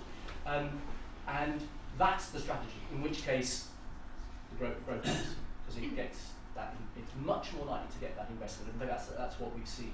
Simply the way. So again, living in a real world in which capital holders need to be incentivized to invest in things, you need very, very strong policy that pushes in that direction, but you also need an economy that is generating rewards for them. And my belief is, empirically, you will get emissions down much, much faster by a massive investment in those things than you will by trying to reduce the growth rate by a little bit, which will reduce emissions rather slowly. The other point I'd just like to make about picking and choosing, I think we really disagree here fundamentally. Absolutely, I want to pick and choose the elements of the capitalist economy as we know it now, and because I think getting rid of all of it, changing all of it simultaneously is a really difficult thing to do, whereas picking and choosing the technological ways in which we use energy is a relatively manageable thing to do and is possible. So yes, I'm absolutely guilty of picking and choosing the bits of the capitalist economy that I want to change, but I think it's a much, much more likely to be a successful strategy than trying to change the whole lot simultaneously. And the last point is a kind of concession, because I'm interested to see how far we could get to some kind of agreement. I can see lots of areas of agreement here. You picked quite rightly, I think, when I said I don't care about growth. And I think the strongest point you make is that green growth becomes a justification for any kind of growth. Because we emphasise both green and growth, and we do both, we're not saying growth at all costs. I never ever say growth at all costs. Nevertheless, that can be easily heard as, well, growth is really important, so we'll do the growth bit and we'll leave the green bit aside. And that seems to me to be a quite strong counter-argument to me, that green growth has been insufficiently clear, green growth has been insufficiently clear about the fact that growth without the green is really not on. And we've given succour, in a sense, to people who decide, if you've heard green growth, well, I've heard the growth bit and I'll ignore the green bit. So I think that, and how you build coalitions around that, and how we do that, I think is absolutely right, and so on. So I'm willing to concede that. But it is my view, and most green growthers will argue for a much more widely defined strategy in which growth is not the crucial part of it at all. Okay. Right, so, okay, there's already a queue before. And can you give your name, please, and can everybody speak up? So, Is there any chance of getting some water or something? Water. That scarce resource. If you don't mind a basic approach, if you get the toilets out there, you can drink the water out the taps and remove There's cups here, so if one of people just want to go and get some water from cups out of the... At the tap, got the toilet. Yeah, and as you say, can we hear some women? Oh, good. Yeah. So you want to start with Yeah. How shall we do this? Maybe take 4 or 5, and that's probably as much as you can manage in one go. Rupert? There's another one. Michael from Mike. the Years and Sentiments. Tim? Elke. Elke, yeah, of course. Well, let's stop it there for the moment. Okay, so Hayley. Thanks for such a stimulating debate. I really enjoyed that, and I think this is a model to emulate, the idea of using the other debatees' slides. Fantastic. It's a way to really make sure we're honest and we're talking about the same data. So I was pleasantly surprised to hear quite a few points of agreement, and I think there are a couple of points of disagreement that I wanted to pick up on, and one was one that you bracketed, Michael, which is to say that you're not going to address the question of scale. So you acknowledge that we have already started making some achievements on decoupling, but let's set aside the question of scale. But I think the question of scale is one of the points of disagreement, because to say that we've already achieved some level of decoupling is to talk about the relative decoupling, whereas degrowth advocates are really interested in the question of absolute decoupling, and you have to talk about scale. It depends on what your time horizon is, and if you're talking about a long time horizon, then you have to be concerned about absolute decoupling, so perhaps you can say a bit about that. The other point that I wanted to pick up on, a source of disagreement, is that the current system is worth sustaining, and you talked about the idea that there is not public and political appetite for any kind of radical change, and I think that's highly questionable. We have seen with Brexit and with the election of Trump that there is massive appetite for radical change, and I think now is the absolute time that we need to have radical alternatives coming from the left, and alternatives that offer positive ideas about how the world could be different, because we're seeing that people aren't happy with the status quo. We can see epidemic levels of mental illness, obesity, inequalities. I mean, is this a system that we actually want to sustain if we can just make it a bit greener? I would say that I don't think so, and I think there are a lot of people that don't want to sustain the status quo. First point I'd like to make is picking up on the way that the two of you both said that we don't really like talking about growth, we're not really that bothered about GDP. So doesn't that suggest a virtue of an alternative rhetorical strategy, which is that we favour in Greenhouse, which is not green growth, not degrowth, but post-growth? Isn't post-growth the framing that actually best says, let's just leave it behind and move on? Picking up on that thought of leaving it behind and moving on, didn't you let the cat out of the bag slightly, Michael, in your remarks about China, when you said China's growth rate is probably less than they declare. And then you said, that's great because it's reducing carbon emissions. Wasn't that quite a substantial concession? And towards the end, you said explicitly that you're happy to see growth rates go negative if necessary. How do you respond to the argument made by Kevin Anderson and made with detailed economic modelling by Peter Victor and Tim Jackson that it is necessary? That there simply is no economic model whatsoever that shows us staying within climate-safe limits while the economy continues to grow. So shouldn't you accept that case and allow that, while it might be true, as you say, that in principle so-called green growth might be desirable, it simply isn't possible? Mike? Was that it? Oh, no, this No, one. no, Sorry. Yeah, again, thanks to both of you. Fantastic debate. It's great stuff, really. I'd like to, my question is more to Michael, and I'd like to focus on the Paris Agreement. It's a point that's been touched upon before, but maybe I can I can make this point in particular a bit more explicit. So I think I agree with almost all of what you said, basically. And in particular, you say you don't particularly care about GDP, so if all other things being equal, it's fine if GDP goes up because it gives people more income. But the primary goal is to sustain our basis of living and not trashing the planet, and then GDP comes second.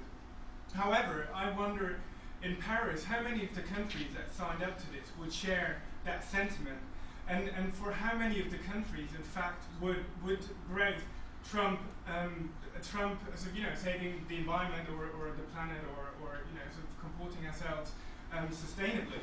And the risk that I see is that that narrative around green growth allows either side to go away and be happy to have maintained their view of things. But the risk is that the crucial debate then doesn't take place in the political sphere because that equivalence may not hold, or that green growth narrative. And I found it baffling observing in Paris to how dominant that narrative was. I mean, to put it bluntly, there was this dominating narrative that basically Google and Richard Branson will save the day for us. And I don't know, I'd like to underpin this as well with David Cameron's speech in the opening ceremony. So he said, for example, I mean, he had this, his theme, his hook line was, what's so difficult about this? And he said, how can we argue that it's difficult, so I'm quoting him, when in London alone there's 5 trillion of funds under management, we haven't even really begun to generate the private finance. And he said, how can it be so difficult that we agree over what we must be sure delivering the things that we said we would deliver here? And what's so difficult, what's so difficult, what's so difficult? So this green growth narrative, apparently, to David Cameron, suggested that it's quite easy, right? We go for green growth and we don't have to tackle the difficult questions. And I feel there are very difficult questions and they're not being tackled, and maybe there's risk in that narrative. Tim. Yeah, thanks very much to both speakers. Really stimulating, and as Lily and others said, lots of agreement. And I think there's agreement that we need a radical change to the current economic system, and that it should be one which prioritises how the economy can be transitioned to one within environmental limits which still delivers social equity and social justice. So I think so there's agreement there. I mean, my questions, and I think some of the others, to Giorgos, I think responding to Michael's point, which is that I think the strongest argument for green growth that we need growth for investment in renewables, and I think it was slightly dangerous saying degrowth versus renewables, because I think, in any sort of future, if we're going to be within reasonable limits, 2 degrees, 3 degrees, we need a massive investment in renewables. We need a massive transformation of the economy. So it does need a massive investment, and it's hard to see how that can be achieved without green growth, at least in the short term. And again, a question to Michael is can we deliver growth in the long term based on renewables, and the danger of the green growth becoming, as people said, a sort of techno-fix argument that we can just do it all with technologies, and we don't need to worry about looking at consumption issues and just argue that for climate change and for other environmental issues, you know, we need to address these wasteful consumption, and the green growth argument can not. Okay. Okay, so the main point I'd like to contribute is, I'd like to talk about root causes of the problem. So I think, to me, the analysis, put it very bluntly, is a bit too shallow. So I got a real frustration with the whole limits to growth, post-growth, degrowth discourse because of this emphasis on growth as the main problem and driver of things, and this is where I agree with you, that I think this is, to me, it's no longer a sensible starting point for the discussion because growth is an emergent property out of capitalist dynamics. So it emerges out of dynamics of competition, technological innovation in the pursuit of profit, division of labor within the firm, within a nation, across nations, the question of trade. This is how the system is organized and how it works, and what's the end of the capitalist story is growth as an outcome. And I find it quite strange to take that as the starting point and driver of the debate. Why does this matter? Because you derive very different policy suggestions depending on your starting point. So if you start from growth, what you end up with is policy suggestions. We need lower growth, we need zero growth. But even the people who are advocating for growth don't have the power to just get the machine driving. It's not something that you can just, it's naive to think that you can stop it, and it's naive to think that it's easy to generate it. So what I would call for is really a deeper reflection on what is it we actually need to talk about. Competition, profit, the political economy, and this is what you said also, Michael. You said it's a political process, and you talked a lot about feasibility, but actually the analysis you presented was a very technocratic view of it's technologically possible, and there are good economic reasons for that to adopt. And I don't think it's a technological question. I think it's a deeply political economy question. This is what we have to understand. This is missing from your analysis. So I think it's much more about values, ideology, power, politics, and beliefs. And this is missing in both of your presentations. Also you, Giorgos, started to lay out degrowth is more about criticizing the dominant ideology. And it's not about questioning growth. But all of what you presented afterwards was about GDP and was about the correlation with resource use, which is a contradiction to how you started off your debate. Good. Okay, I think let Giorgos and Michael reply to some of those before we take any more questions. There's quite a bit built up there. Do you want to go first? Yes, let me start with Enrique. I agree with what you're saying. So I fully agree that growth is an outcome of capitalism. So we didn't have growth in any previous civilization or kind of organization of the economy. It emerges with capitalism, and its fundamental outcome of the capitalist system. It's not just a goal. It's the outcome of competition. It's the kind of division of labor, the kind of technological advances capitalism is running after. I tried to introduce that a little bit with the face of Giorgos, but it might not have been the best moment to talk about it. But I wanted to talk about it. But I think sometimes I have to choose the audience and where to focus. So today I knew that I was going to confront the green growth argument, and I wanted to focus on why I think some data from ecological economics confronts the green growth argument and shows its limitations. So I focused on that. That's why you saw this presentation that was much more about green growth. But like, let's say, a refusal of green growth rather than a kind of diagnosis or fuller diagnosis of where the theory of degrowth is coming from, or how do we understand growth as a process, or what sort of alternatives we are imagining. But I have to make 2 points there. The first point is I still think that growth is an important variable to focus, even if you follow like a political economy understanding of capitalism, because growth has become a variable of interest within the capitalist system, that it has its own dynamic. It might have been an emerging property, but right now it is a variable to which, for example, policymakers are focusing, companies are focusing, policies are designed around. So it has become a reality, even if it was a reality that didn't exist before the capitalist system. And I think it's an important leverage of change for the capitalist system if we want to change it. It's an important leverage of critique of the capitalist system, and it's an important point, or when we can start thinking about concrete alternatives rather than generalized alternatives that we need something different. If you start thinking, for example, about basic income, about sharing work, about changing property regimes towards a common management of resources of intellectual property rights. All these are changes. You might argue that they are reforms within capitalism, but the system that they will create will be very different. Will be a very different system that in some sense might or might not overcome some of the basic dynamics of capitalism. So to go for a full confront critique of capitalism and say we're going to do something completely different also doesn't work for me. It works for me to think also of concrete leverage points that might change the system and might create something new after. Capitalism also, when it emerged, it didn't emerge as a total vision. We want to create a capitalist system that will supersede feudalism. There were concrete changes here and there that created what today we understand as the capitalist system. So yes, I agree with your diagnosis that we have to create something that is different from the capitalist system, but I think this something will have to change with concrete changes right now and with problems we recognize. And one of the problems I recognize, but it's not the only problem of capitalism, is the incompatibility between growth and the environment. About the dominant narrative, you didn't ask me, but I want to say that that's precisely the contribution of degrowth in the debate.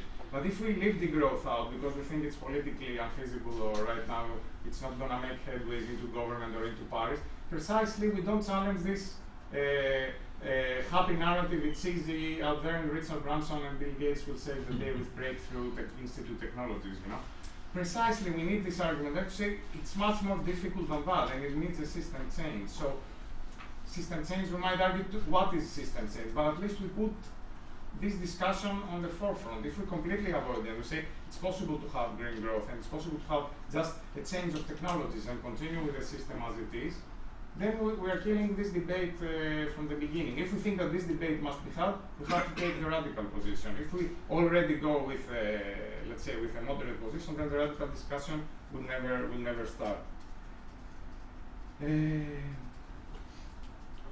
We are not interested to talking about growth. No, I didn't say that. So yes, I can't be misunderstood, and I realize that sometimes I might contradict myself, which I don't think is bad. So I'm not saying we shouldn't talk about growth, because I talked about growth like crazy. I said we have to ruthlessly critique the idea of growth. And I'm not saying we should move beyond growth or beyond GDP. I don't think we can afford to move beyond growth and beyond GDP in a system that is structured to need and necessitate GDP growth and cannot do without it. So we have to confront it first as a criticism, and second as a thinking of alternatives. I'm not a partisan of avoiding the discussion of growth, because I don't think you can avoid it. It's like so present that even if you avoid it, the system will not avoid it. GDP indicator is there, and it's there for a reason. We heard yesterday that it's part of a whole institutional system now that depends on it. So it's not just a matter of us saying, oh, I'm not going to talk about GDP, or I'm going to ignore GDP. You might well ignore GDP, but it's going to still be there, and it's going to still drive many things. So you have to confront it. I make sometimes the analogy between atheist and agnosticist, If you want to change, like for example, the religion was taught in schools and evolution was not taught, you have to confront that. You cannot say, I'm agnostic, I don't know what's going to happen, this can continue, and I'm not going to believe in God, or I'm not going to be agnostic about it. No, you have to confront it. That's why I think the word degrowth is still important, it's confronted. And the question of scale and decoupling. I wanted to make the same point, so I'm going to go a little bit around that. Yes, there is some absolute decoupling now, not absolute. I mean, carbon emissions have not increased at a global level.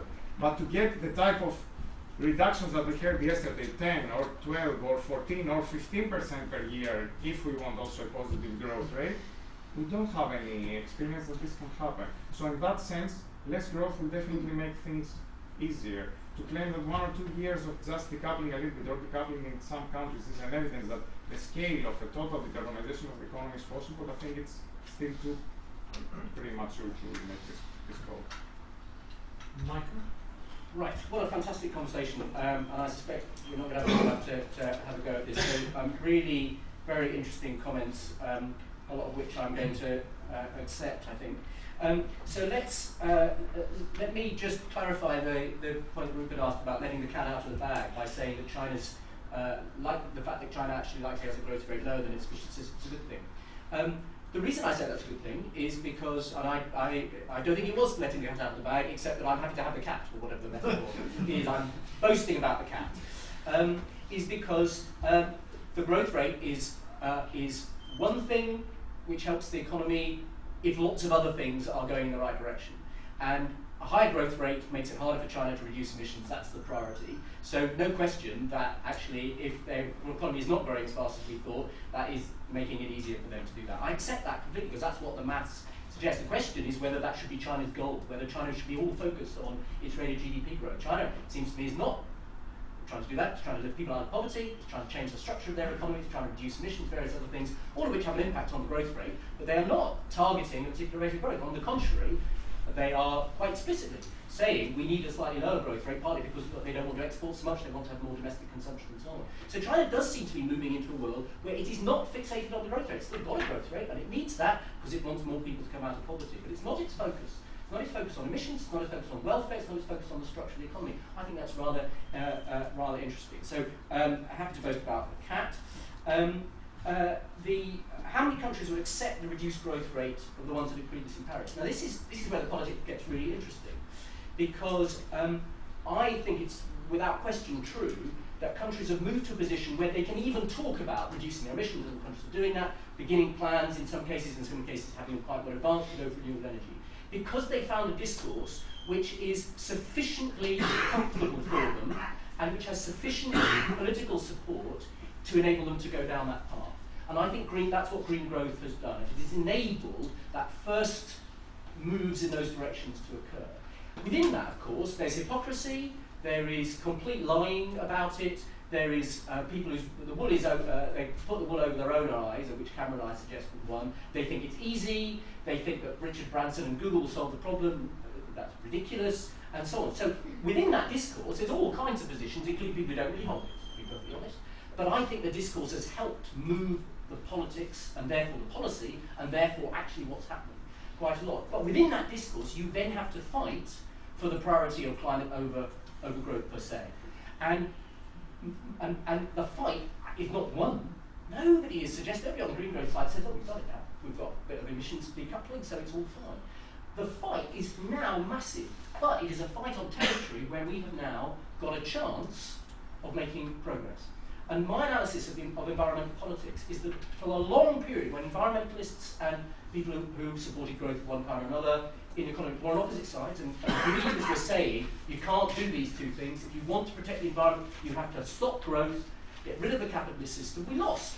Long period, we did not affect policy, except in very marginal areas where it's true, where actually you could get growth and so leaded petrol and a few other things. We've only begun to impact on fundamental energy choices in the economy with this discourse and the coalitions that build around it. And now we're on the right territory, you can fight for the right outcomes within that territory. So that's my sort of kind of political analysis of this. The question of scale is critical, and I did say I would put it aside. I meant to come back to it. I didn't mean to put it aside in order to say it's not critical. And this is the weakest point in my argument. There's absolutely no question, I think, which is that the scale of reduction of CO2 emissions is so great that it looks hard to sustain a growth rate, and while sustaining a growth rate, GDP, have emissions reducing because the factors are just that much greater. So and I accept that, and the rates of improvement over time are huge. The question is, does a green growth strategy get you closer to the possible outcomes, or does a degrowth strategy? That's the question we're facing here. And my view is a degrowth strategy is less likely to get you anywhere close to the kinds of investments that are needed to reduce emissions on any scale than a degrowth strategy, which I just don't believe. I don't believe if we tried to do it, I think we would cause recession. I think it's very, very difficult to get rid of growth in a capitalist economy, and I think recession is very, very unlikely to do this, and I think politically we wouldn't do it easily. So in a sense, neither of us, it's quite possible that neither of us can meet the challenge. And that is because the challenge is now beyond our societies. And in many ways, the only way you can look at where we are today is that we are in an impossible situation. 2 degrees is more or less impossible. And we just have to do the best we can to keep it as close to 2 degrees as possible. And the failure is not the failure today, it's the failure of the last 25 years, when having the evidence we didn't do anything about it. And that can be true, But it can still leave a choice then, okay, in that situation, whose strategy is more likely to succeed? And my argument is my strategy is more likely to get us closer. And what we don't know is once you're set on that trajectory, what then can happen? And I do think it's possible that you could get very rapid transitions once a trajectory is set. And the crucial point I'd make, I do sound like a technocrat. I realise that I come across as somebody who possibly does think it's all about Google and Richard Branson, because I'm focused on the relationship between growth and environmental outcomes, and that growth is easiest to express as a technological thing. I think it is deeply sociological, and we will need lots of social change as well, but technologies and social change go together.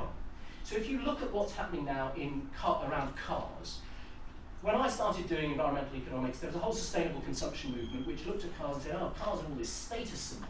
We'll never get rid of cars because they're so sociologically embedded, particularly male psyches, everybody wants a car. So when you look at young people now in cities, young people's desire to own cars is much, much less, and much less interested in cars as status symbols as they are in other things. Car use is radically changing now in cities with car sharing and various other things. Those are sociological changes going along with business model changes, going along with technological changes. These things are absolutely intertwined. And if I sound like a technocrat, it's only because I'm trying to make the technical argument.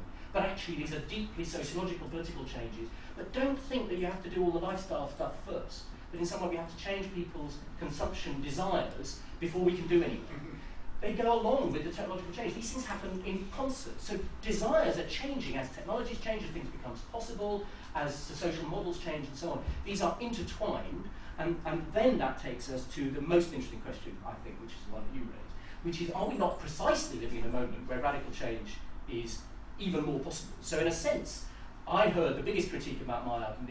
It was a good one 5 years ago, or even 3 years ago, when the most it looked like it was going to be possible to do politically was the green bit, because there was a bit of support for that, and you could do it within a capitalist system and so on. Are we now living in a moment post-Trump, post-Brexit, when much bigger opportunities are? That's a very good critique, and I'm willing to concede that I'm absolutely willing to concede that that green growth of itself is now a very limited political project, and it is a political project which, in a sense, takes the urgency of the situation, the rather bad situation in terms of capitalism we're in, and says, okay, what's the best we can do to achieve what we need to do? And we might now be living in a different kind of world in which different things open up, including much more the kinds of things you're interested in, basic income, changing out, and so on. So I think, and so telling me I'm 3 years out of date now is, I think, the strongest argument, and I'm willing to have. I think we need a really good argument about how to do that. In the political context where we now are in. But I then return, and my final point, Jonathan, because I know you is what's this about? So how would you make the case for stronger change? And what would be your role for growth within it? And this is where I think post-growth is rather helpful, to be perfectly honest, and I think Rupert, I'm happy to use the term post-growth now. Because post-growth implies two things. One is the period of fixation on growth is past. All the good things we want now are only tangentially, contingently related to growth. We need to focus on the good things. We need to focus on decarbonisation, environmental goods, well-being, social institutions, social solidarity, collectivism, rebuilding community, rebuilding a sense of democratic control over the economy. I would agree with all those things, and I suspect there's quite some agreement there, probably much to do. So it was a much bigger project. And the relationship of growth to that is tangential, contingent, and not that interesting. Because let's go for those things, and then let's see what growth rate emerges as a result of it. And it may be negative, it may be just about positive, it may be a little bit more than positive, it'll go up, down, but let's go for the things we really want to, including the sociological, the social relationships of changing the system. So I would agree with that. And post-growth, in a sense, just says that's the wrong framework for thinking about the things we now want. Don't fixate on it. Now that's where I would agree with you. It also does suggest, and I think this is, I would also happy with this, that in a world of technological constraints, we won't be going for fast growth because it makes it harder, and we will be going for slower growth rates. I think even the best circumstances, and so on. And I think that's much more helpful than degrowth. What I don't agree with, and that's where I will maintain a kind of, while wishing to compromise and come closer, is I don't think degrowth helps us in that political argument. I don't think it's a particularly helpful way of having those interesting arguments about the environment, about social relationships, about institutions, about democracy and control and so on. Because I don't think it's the most important thing. And in a sense, it picks up the myth at the heart of capitalism, and not the real politics around it. I think the politics are elsewhere. But post-growth, I'm happy. Okay, so we're having a great debate, but the bad news is it's 11 o'clock, we're getting into extra time. I've already got 5 questions saved up here from people who had their hands up earlier. So let's take those as quickly and briefly as possible, and then hopefully we can have time to squeeze in a couple more questions. Okay, Ian. I thought we were going on until 12:30. No, we've got another paper, so we'll stop I it. see. Yeah. Well, I want to speak in defence of Michael for one reason, which is that he speaks about transitions. And I mean, this takes us back those on the left, transitions from capitalism to socialism to the 70s and so forth, and the notion of revolutionary reforms and such things. And so that's what I like, the notion that you have to build class coalitions within the present system in order to get change. And that is, seems to me important, and that's why in my paper yesterday I was trying to conceive of ways in which we could build up coalitions around changing consumption patterns. There's also good evidence on reduced working time that can be a successful transition. We shouldn't generalise from the Anglosphere countries where people want to work longer hours. That's not true in many other countries. Incidentally, that's why I think basic income is not a successful transitional strategy. It's a big bang strategy. And that also ties in with the notion of varieties of capitalism. I do think that some varieties of coordinated capitalism can pursue this transition strategy better than others. The tragedy is, as Naomi Klein says, the tragedy of bad timing, that neoliberalism does seem to be dominant at the present time, and Wolfgang Streck is very pessimistic about that. But I think that's not going to be the case. There will be varieties of capitalism, and therefore varieties of transition within a green growth framework. Dominic. Okay, can I ask a question, a more radical question about decoupling? So we believe that emissions have to go. So you mostly talk about reducing emissions, yet having less emissions, but we believe that emissions, greenhouse gas emissions, have to go down to zero pretty much, about 4 or 5 decades. And does that? Well, one question is, does that change the whole discourse between you? And personally, I believe it changes it in at least one way, because I believe the degrowth strategy has no hope of achieving zero emissions simply by degrowth.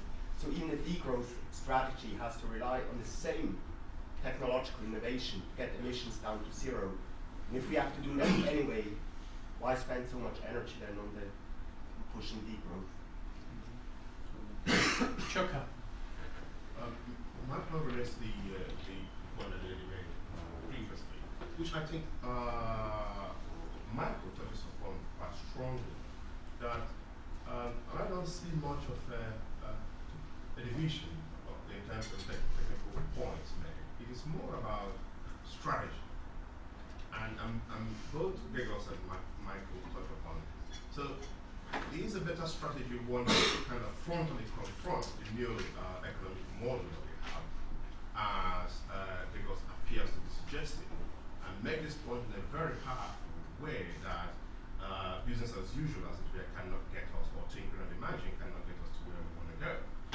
Or are we better off with a strategy of finding where those points of coalitions may reside and trying to change the system from within as opposed from without? It seems to me that this is really the argument as opposed to the more technical graph that we showed. And I heard Giorgos over and over again saying that we need to confront the argument, we need to make it more powerful, we need to expose the fallacy of this tinkering and imagining. And I heard Michael say, no, we need to try and build coalition and work from the system and find from the general discourse of greed that is already established. I think this is the critical question, and one that needs much more attention.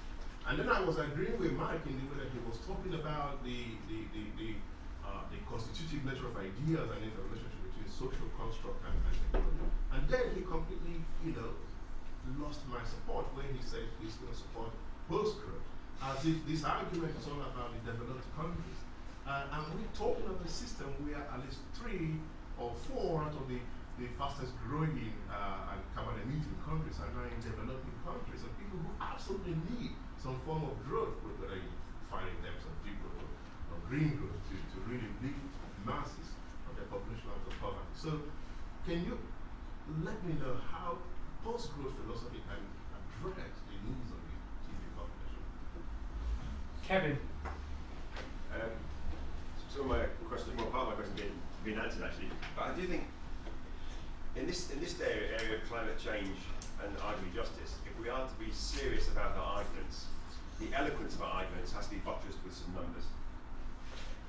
So, you know, Michael said not much reduced in Russia when they had the economic collapse. Well, the emissions went down by 43% in 8 years. Not a bad reduction. Yeah. As I said it, I knew I was wrong, actually. Yeah. So thank you. But Paris agreed to phase out of fossil fuels. There's no reference in Paris to the term of fossil fuel. There was no agreement to phase out fossil fuels in Paris. There was an agreement to try and sort of establish some sort of net reduction in, net zero emissions towards the end of the century. So there is no agreement to phase out fossil fuels in Paris. The INDCs, the pledges were more towards 3 to 4 degrees centigrade because they were like the Cameron view, where you can tweak and fiddle around with this stuff. And the problem with the green growth debate is that it's been the reason that we are in that position today, because from Stern in 2006 onwards, we have had that incremental green growth, it'll be cheap, 1% of GDP by the end of the century sort of nonsense. And we have not actually been honest about this debate. Now we've come to a position where that's failed for over 10 years, and you say, today, here, 2 degrees C is almost impossible. So that's saying we are prepared to see the death of many millions of people, and that's the outcome of 10 years of rhetorical green growth nonsense. I'm also very concerned that 2 degrees C is almost impossible. All we can do now is the best we can do. Now that simply is not good enough. This is an existential problem. To say we're going to do our best, we have to look at what is the scale of the challenge. And we have to be honest, because if we just say we're going to do our best from a mitigation point of view, that means we're skeptics, climate skeptics. Because the other people who are going to be impacted by climate change need to have some idea of what we're going to deliver, not as a goal or as a target, but as an obligation or as a duty. Because they need to know, do they have to live in a 3 degree C future, a 4 degree C future, or a 2 degree C future? These are fundamentally, profoundly different worlds. So we can tinker and muck around over here, but unless we provide some substance to our arguments, and therefore to our action, then we are making the world an appalling place to live for many of the most impoverished people around the planet and future generations who have nothing to do with the scale of the challenge we face today. So we must move away from eloquence and rhetoric towards some substance in both our arguments and our action. And I didn't see that, certainly from Michael's position, and partly from George's position as well, where he seemed to also be saying that we've no real any chance of 2 degrees centigrade. So I would like just some substance behind the argument. Dan? Yeah, thanks. Difficult to follow that, really. It is. Particularly because my question is about fiscal salience, and I completely take this questions from Michael. I completely take on board what you say about the relevance of green growth discourses in Westminster and Whitehall with your experience, and I'm quite sure that's been true to date. My question really is about whether post-growth ideas can gain political salience, and under what conditions. And I'm particularly thinking of the Eurozone right now, which has already had massive problems, quote unquote, with economic growth, which aren't environmental so much as to do with productivity and to do with the fact that fiscal policy is kind of precluded by the fiscal compact, and monetary policy is completely controlled by the ECB. And so there's an awful lot of people writing about secular stagnation now, that a prolonged slump in economic growth. And these aren't radicals either. We're talking about people like Paul Krugman and Larry Summers and Mark Blythe and so forth. And this is, I think, where I agree with Giorgos' point before in relation to your question. I don't think growth is just an output; it's a systemic imperative. And when when the system isn't functioning as it's supposed to, it creates a whole host of political symptoms. So I do wonder, in that kind of context, would post-growth ideas gain a certain degree of salience there? Giorgos? Do you want to come back? Yes. The zero emissions, it's really important. Okay, so the argument, I think we heard the same argument yesterday. If we have to go down to zero emissions, definitely, even with or without growth, we would need to have some kind of important substitution of energy sources, change of technologies that we produce energy, etc. So if we are to do that, why not do it with growth? That we know also how it works, and try to do it also in an economy that's shrinking. Because anyways, we cannot get the economy of GDP down to zero in order to get carbon emissions down to zero. That's the argument, okay? Stern, for example, in his report, and I saw this cited in an article by Kevin, said that anything like more than 4% reductions of carbon emissions per year definitely would not be compatible with growth. Like we've seen in the historical record, whenever it has happened, it has also been with negative growth, okay? We don't know an economy, I mean, we can imagine and we can do sketches, but we don't know, and I believe it's not possible to have an economy that it's completely is not using fossil fuels, it's just using solar and wind, and it's at the same scale as the current economy, or is growing even more. It's 2 times bigger in 35 years and 4 times bigger in 70 years. So all I'm arguing is that the two things have to go together, and we have to think of the two things together. Smaller economy and different in terms of its technological and energy production mix. So for me, I don't see it that it will be possible to have an economy that doesn't use any fossil fuels, and that this will happen in 30 years, plus this economy will keep growing. Okay? So how much and how it will change is a different question, but that's the argument. Okay, I'm not saying that the economy should go down to 0% so that there are zero carbon emissions.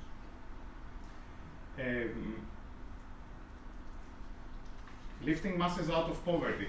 Yes, this is an important discourse, but it's a discourse that has continued and it's reproduced over and over to justify also the need for economic growth. First of all, if you want, let's leave out, sorry, I don't see you.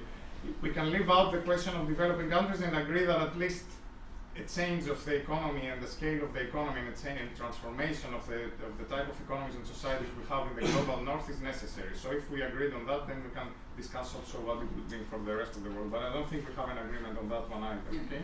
I don't think there is an argument for our part of the world to keep growing at 2 or 3% per year in order to help to lift the masses out of poverty in the rest of the world. There is no argument for that, and we didn't grow because of growth in the rest of the world. So to argue that we do it out of charity, I think it's a little bit of a disingenuous argument. Now, what about the rest of the world? I think Julia's research yesterday, or Ian's research yesterday, shows that it's not necessarily only through growth that we can have some type of human development in the rest of the world. So we have to break this necessary association between growth and human development. So there are many other trajectories that perhaps could be feasible or sustainable for the very poor countries to reach a mid-level, a kind of the social conditions that mid-level income countries have today, and which are more or less sustainable, socially sustainable, and to some extent ecologically sustainable. So we have to break also this mode of thinking of catch-up and becoming exactly like the rich countries today, because this never stops, no? The rich countries get richer to help the poor countries, which are getting richer, to catch up with the richer countries. You know, this is an endless circuit. At some point, it has to stop. And I would be a little bit more critical also of this discourse coming out from the so-called developing world. A friend of mine visited Brazil, and he stayed in the house of a professor there, and he said he lived 10 times better than a professor in Europe lives. Not least because everything, all the care work in his house was done by paid help. So everything was done by others, you know. So that's how the middle class lives in the rest of the world, in the developing world. So I think also this whole discourse, the rest of the world has to grow, etc., generalizes something that it's not like that. And there are huge inequalities within these countries, and there is a very big and growing middle class that is living better than the middle class here, whereas standards are shrinking, and they have to take also care of their responsibility. So I think that just generalizing and talking about poor countries in general is a little bit, can be misleading. It can also be stopping progressive change that is also to take place in this place. For example, in India, there was always a discourse, a Gandhian discourse, that was critical of this idea of continuous economic growth and wanted a different model for India. I think the degrowth discourse fits with this type of radical discourses, left-wing discourses, within also developing world countries. Final point that I forgot to make about compound growth and about capitalism. So the only problem is not climate change. Compound growth, I think, is an illogical, it's an illogical proposition in many other different terms. So the idea that also the GDP economy, even if we're assuming that it could be slightly or dematerializing, that it could grow at 3% per year to infinity, it still seems to me illogical. David Harvey, in his last book, the 17 or I don't know how many contradictions of capitalism, he had as the main contradiction of capitalism the requirement for a compound rate of growth. And he made some calculations. Again, whenever you make these calculations, you see the impossibility. He was saying how many trillions would have to constantly found new outlets of investment for the capitalist system to keep growing at a rate of 2 or 3%. I mean, this is a different argument. It's the argument that we are then bound to face more and more of the periodic crisis that we are experiencing here as capital gets bigger and bigger and bigger and has to find more and more demand, and it's harder to find it. So the idea that this, again, this dynamic, and forget now the resource limits, okay, that this dynamic can continue to infinity, I think it's also very problematic. At some point this system will crash. It will crash because of ecological limits, it will crash because of its own contradictions, it will crash. Can we make this crash in a socially transformative way, or are we going to go together with it? I think we are more likely to go together with it, but we have to find for the other. Okay, so Dan, was it? Yeah. Your point linked to Ian. So and just picking up on the final point. So I think we're in an interesting moment. I think capitalism is in multiple crises right now, and that has led to the political tremendous problems in the Eurozone, to Brexit, to Trump, and I think this is a very interesting moment.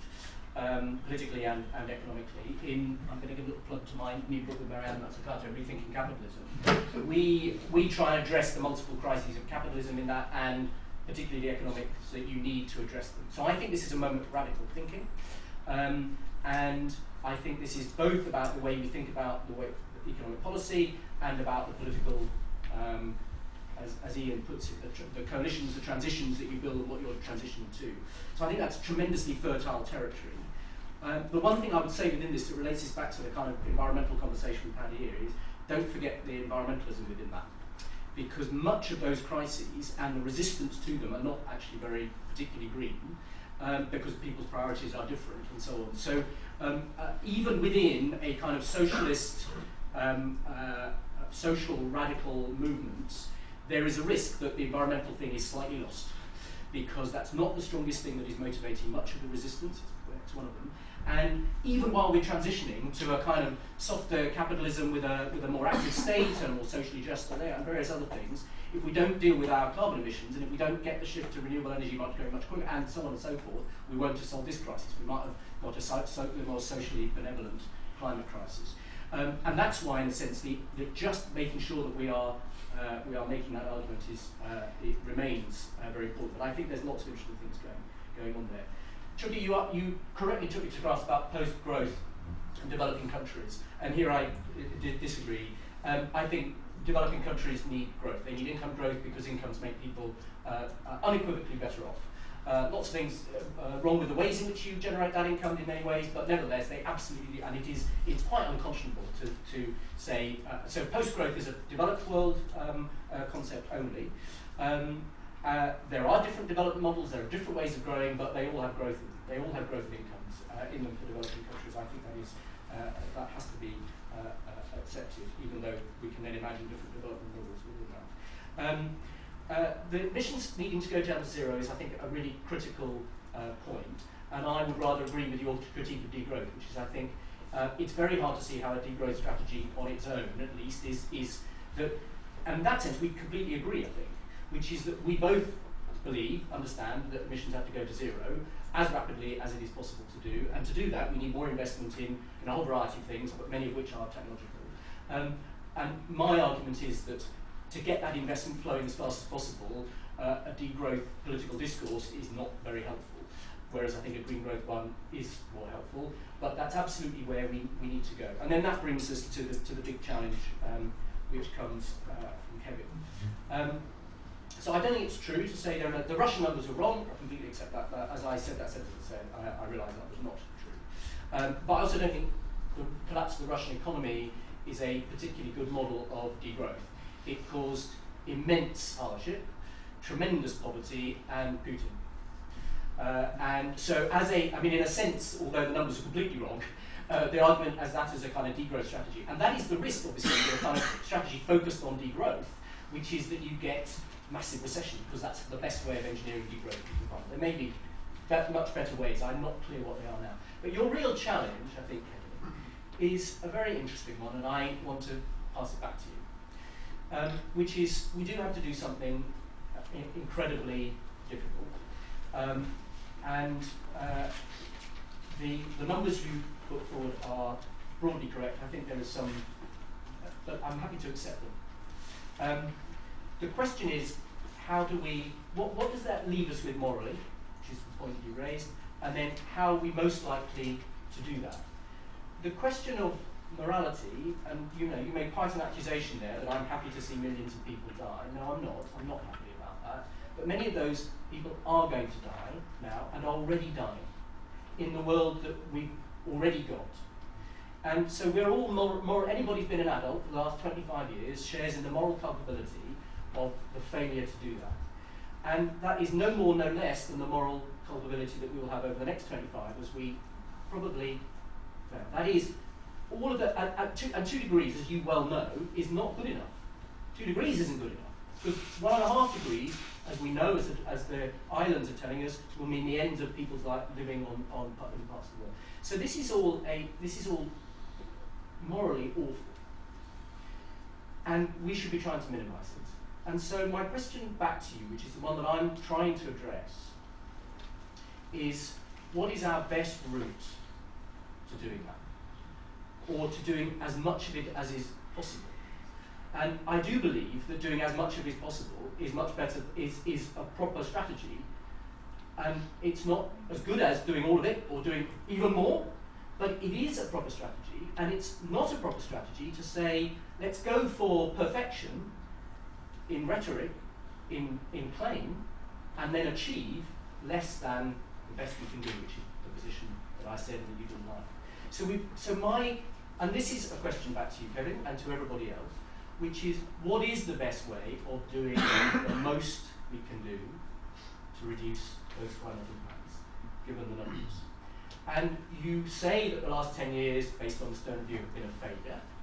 Absolutely, they've been a failure relative to the scale of the problem. They've been more successful than the previous 15. And so, yes, I accept we haven't done enough. That discourse has not done nearly enough. It's still not doing enough. You can get away under the green growth rubric of doing bugger all, which in many places is happening. What is our most likely strategy for impacting this incredibly imperfect and morally repugnant world that we currently face? And if you can come up with an alternative set of policies and a political strategy and coalitions that build those political strategies not just on paper but into action, into actual things that happen in the world, not that might happen in the world that we invent, in the actual world, then I will come and join you with it. And what I'm saying is the things that I've seen that seem to work best in this world have this around the green growth discourse. I'm absolutely going to change it. If you can find me a better one, and that looks more likely to work, I'll join you there. I'm really sorry, but we're going to have to stop. John's told me that we are beyond extra time. That was a great discussion, so thank you.